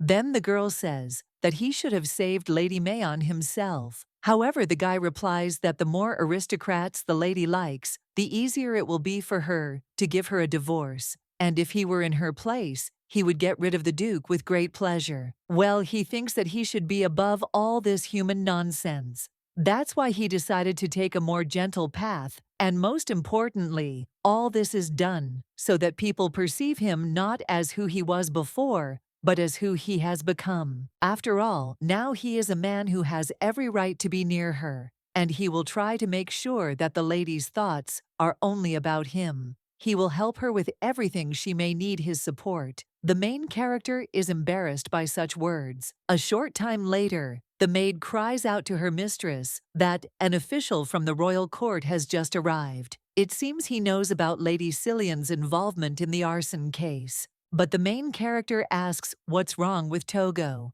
to which the maid replies that it seems that what happened at the festival attracted the attention of the ruling family. Elena understands that most likely it was Melvin who tried, and apparently this is what he meant by a gentle method. The Duke at this time screams for these people to be thrown out of the estate. The butler turns to the gentleman with concern, but the man replies that no one dares to search his house without good reason. After which he turns around completely, but then sees the main character in the window and looks away. Elena understands that most likely he still cannot choose whose side to take, and the Duke has the opportunity to get rid of all the hives. If this happens, the conditions she set for him will lose their power, and the main character understands that apparently one arson is not enough to stop the Duke, so she needs to find more leverage on him. The girl also asks the maid to leave her alone and agrees to something. The girl picks up the diary and realizes that Lady Psyian despised Elena, so she doesn't think that the arson was one attempt to get rid of an unwanted relative. The girl also sees on one page that Elena woke up after lying unconscious for 3 days, and all thanks to Jane, who managed to find the right antidote, and the main character understands that this is bingo, because this time she will not allow the Duke to escape responsibility. A few days later, the main character confidently goes to the Duke, and the guy turns to the lady in surprise and asks why she is barging in like that. But the girl at that very moment throws papers at him and claims that she doesn't care because she thinks that it will be easier to make a decision. When the guy picks up one of the papers, he is surprised. After all, it says that the maid bought a bottle of poison, as Lady Psyian ordered, and gave it to the cook. The main character understands that Fail helped collect all the necessary evidence. She was sure that the fire was far from the first attempt on Elena's life, but she didn't even suspect that there were not 3, but 9 similar attempts.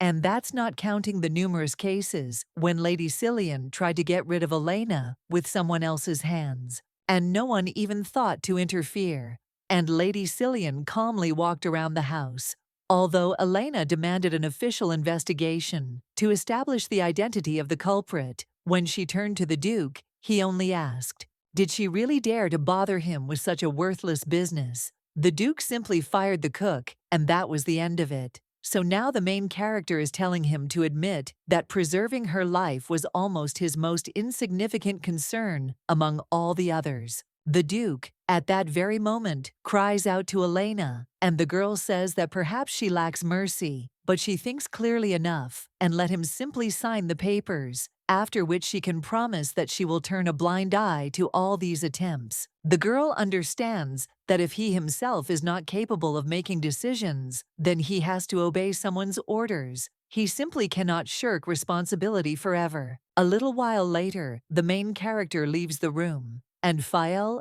immediately asks how everything went, but Elena suggests finding a quieter place and discussing everything there. A little while later, they sit down at a table in the garden, and Fael happily says that he really did sign the papers, and that's very good. The main character is thinking about something at this time. She remembers how the Duke said that it was fine, and he would back down, but still insisted that they save the marriage. The lady understands that his words did not coincide with his actions at all. Her interlocutor asks at this time, has she already found a place where she can stay after the divorce?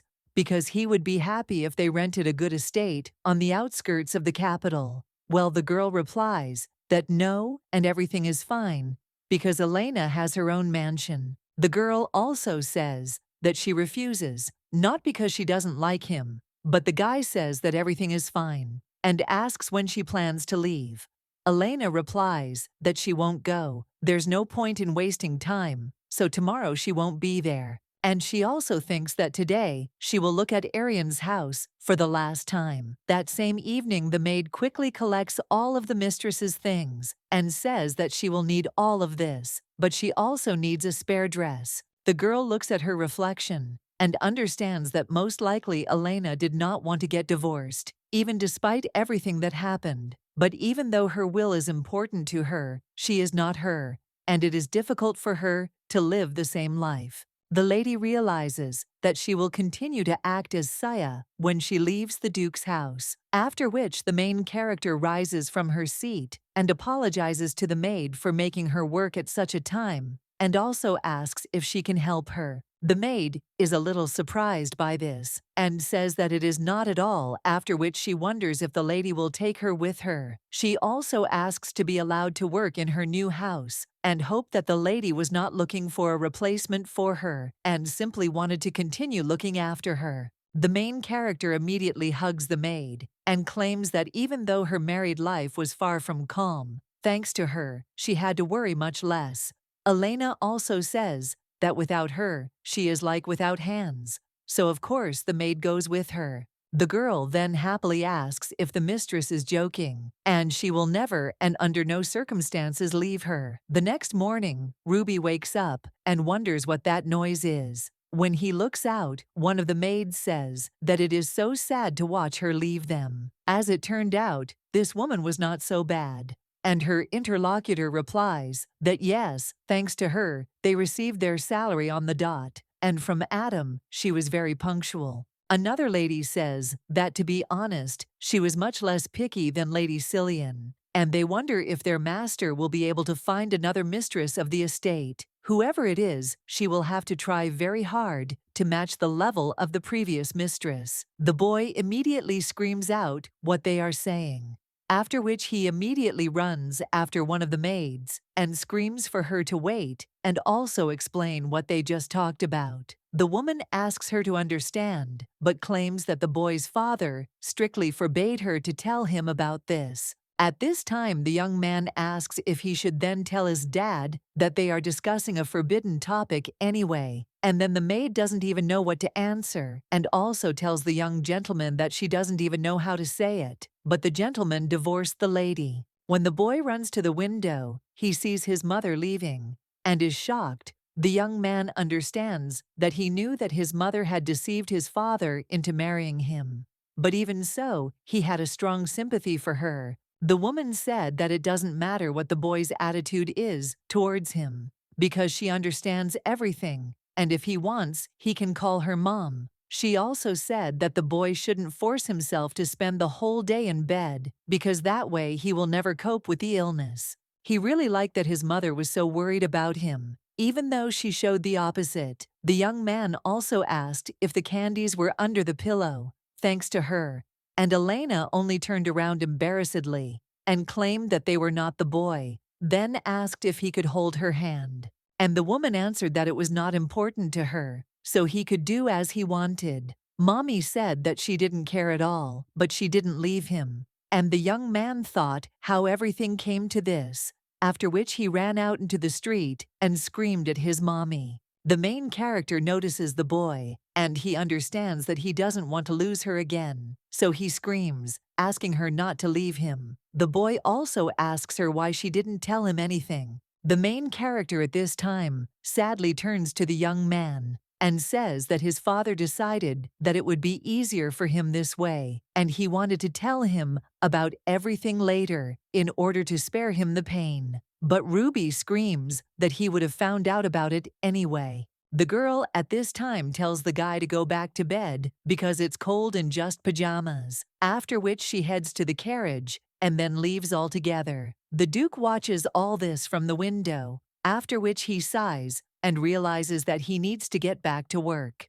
Well, a few seconds later, the boy bursts into his father's office and screams that he should have told him about everything earlier. The man turns to Ruby, a little puzzled. The young man claims that he had already heard about the divorce, and all because he chose Lady Psyian and not his mother. The man claims that his aunt raised him as her own son, but the boy says that she couldn't stand his mother, and he didn't even think that his father was so stupid. When the boy leaves, the man sighs heavily, then heads to the shelves with books and presses on one of them. The secret door opens, and the Duke comes to his aunt and also claims that Elena has left. He also asks if she is happy now, and the woman screams that he should have gotten rid of her a long time ago. And all these attempts to hold her back only made the situation worse.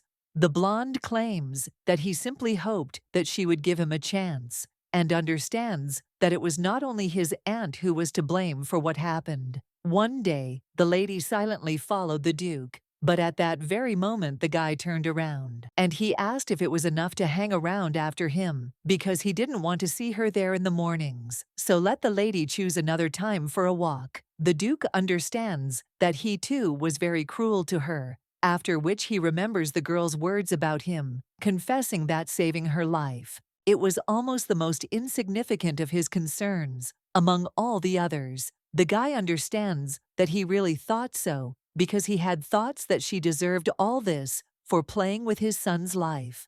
However, he also remembers the words of the maids that now, thanks to Lady Elena, the atmosphere in the house improved. The other maid agreed with her and claimed that they were very ashamed because they were very wrong about her bill. Another one of them said that the lady was the best, and the Duke realized that his opinion of her had begun to change, along with the views of all the other household members. The guy clenches his fist and claims that he just needed the right moment to talk about their future with her, but now it's all over. At this time, the aunt screams what an idiot the guy is, and does he seriously think that she will ever come back? The Duke understands that he would really like to blame everything on his aunt, but it was he who first started treating Elena terribly, so the only one who needs to be blamed is him. Hey, the guy thinks what a cowardly idiot he is. The main character at this time gets out of the carriage, after which the servants greet the lady,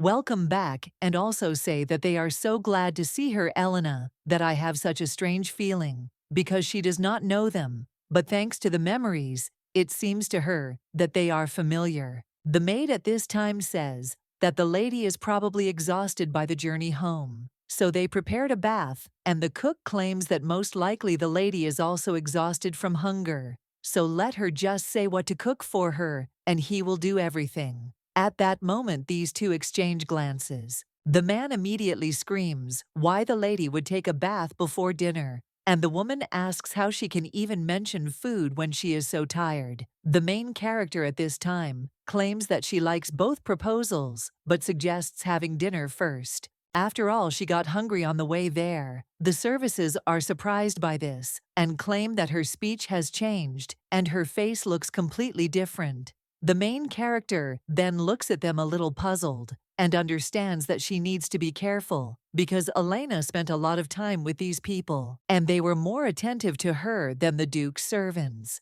At this time, one of the maids turns to the mistress and asks if it is possible. The main character, looking at her, thinks whether the woman has really guessed, but at that very moment the lady sees tears in her eyes, and the woman is only interested in whether the difficulties of her married life have changed her so much. At this time, the cook, with tears in his eyes, says how thin the lady has become, after which he asks to give a second because he will pay a pleasant visit to this duke. They are all made of blood and flesh, and even the emperor cannot resist his well-sharpened knife. The main character at the same moment tries to stop him and claims that now everything is fine. Therefore, it is not worth resorting to such actions. And the man says that if she insists, then fine. Then he even asks for forgiveness, but wonders who the man is that accompanies her. The guy replies that his name is Fail Rodrigo, and he is a wandering knight, and he is also lucky that he was able to be useful to Lady Elena. The maid, at the same time, wonders if he is the same Sir Rodrigo, who is a famous swordmaster, and the cook says that the lady is good. But the main character claims that they have got it all wrong. The maid at this time suggests first to tidy up the lady, and then everything else. And today, they certainly do not intend to sit idly by. A little while later, the main character sits at a luxurious table and smiles along with the others.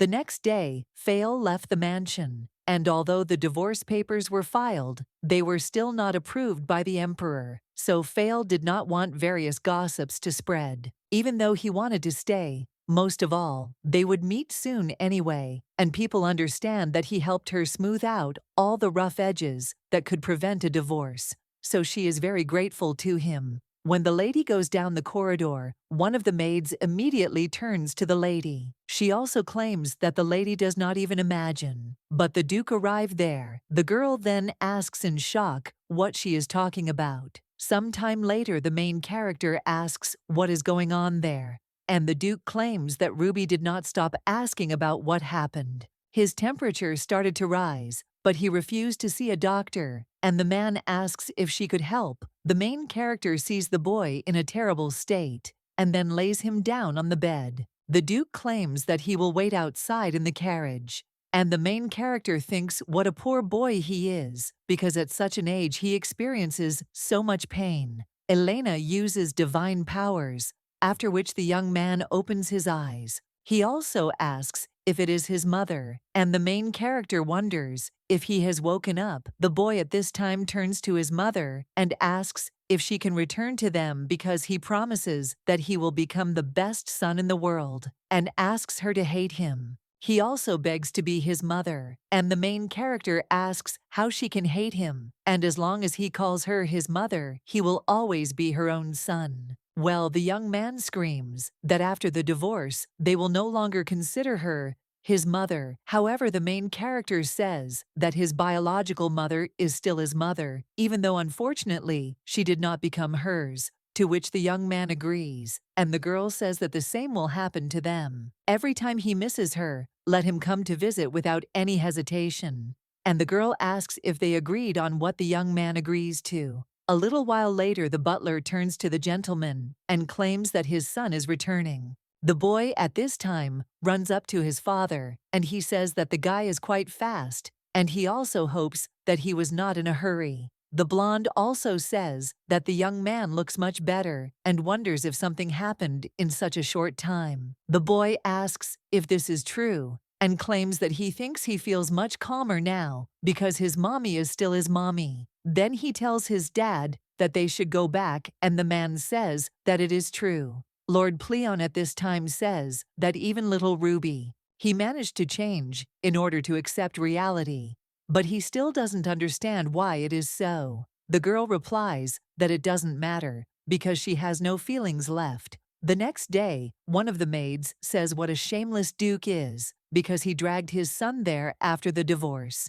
Another maid says that it is true because he is simply using the boy to get their mistress back, and in fact, this child is not related to their mistress. The woman also says that she is leading to the fact that their mistress is still single, while another maid says that their marriage was official. The woman at this time says that the union is already dissolved, so she is sure that the lady is still as beautiful and lonely. Another maid says that she thinks the title of lady sounds a bit simple and unimpressive, to which her interlocutor replies that indeed, and she will soon inherit her father's warmth. So one of the maids asks how they should address her. Then the main character understands that finally, after a long and pointless discussion, they have decided, and when the lady approaches the maids, then they address her as the hostess and wish her good morning, and also ask how she feels. Elena understands that she is sincerely grateful to them for their warmth and good wishes. 5 days later, the lady received a letter from the royal palace. The main character asked if it was from the palace itself, and when she read it, she made a slightly tense expression on her face,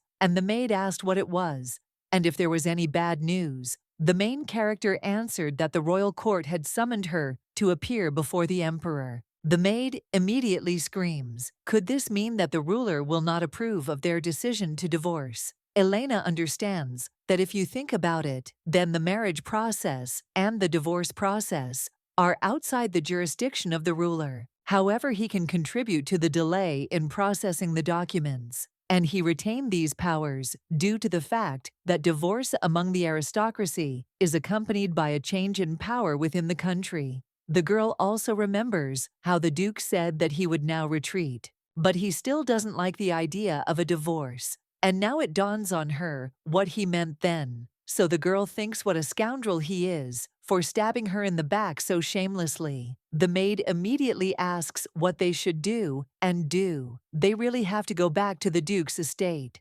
Elena replies that no way, and now they will have to choose a slightly different path, but they are moving towards their goal with confidence and certainty. The lady also says that she will go to the palace, so she asks to prepare everything, to which the girl agrees. And a little while later, the lady greets His Majesty. The man asks the lady to come in and sits down, after which the main character did so, and also asks for forgiveness for making His Majesty wait. The man replies that everything is fine, and says that his curiosity made him come. To be honest, he was very interested in this issue, and there was always talk that it would be the Duke who would seek a divorce, but not the other way around, and he simply could not understand how the Duke should have behaved towards her in order for the initiative to dissolve the marriage to be taken. The girl claims that she simply did not have enough patience anymore, and His Majesty says that he means that the lady believed so much in love with the Duke, so he is curious what could have changed her feelings. The girl says that that burning passion could have clouded her mind. However, she was able to regain her mind after all those incidents that threatened her life, after which His Majesty looks at the Duke in surprise and says that then there is nothing that can be done since she insists, but he would really like their union to be preserved. A divorce between two high-ranking aristocrats will simply shake up the empire. Well, the main character says that Duke Arian always blamed her for all the sins and misfortunes. He even refused to investigate all those conspiracies that almost took her life. The Duke argued that she had arranged everything herself, and that the fact that she would stay with him would cause even more discontent among the inhabitants of the country. The girl also asked what he thought would happen if rumors began to circulate about the Duke's wife falling into eternal sleep. The blonde immediately asks for forgiveness and claims that from now on he will forbid Lady Psyian to cross the threshold of Arian's house. The main character at this time asks what about Lady Hilson, who tried to put her into eternal sleep, and did it happen on his territory? The guy doesn't even know what to answer after this, and His Majesty claims that he sympathizes with everything that Lady Arian has suffered, but asks why they don't put this issue off for a couple of months in order to make an appropriate decision and not file for divorce in such a hurry. A little while later, the main character is already heading back and understands that he was quite careful in his words, but the Emperor practically declared that he was going to refrain from sorting out the papers. Lord Pleon at this time is thinking, what the hell this old fart is doing? At this time, the main character understands that the Duke most likely gave him something very valuable, because the Emperor always had a passion for collecting jewelry.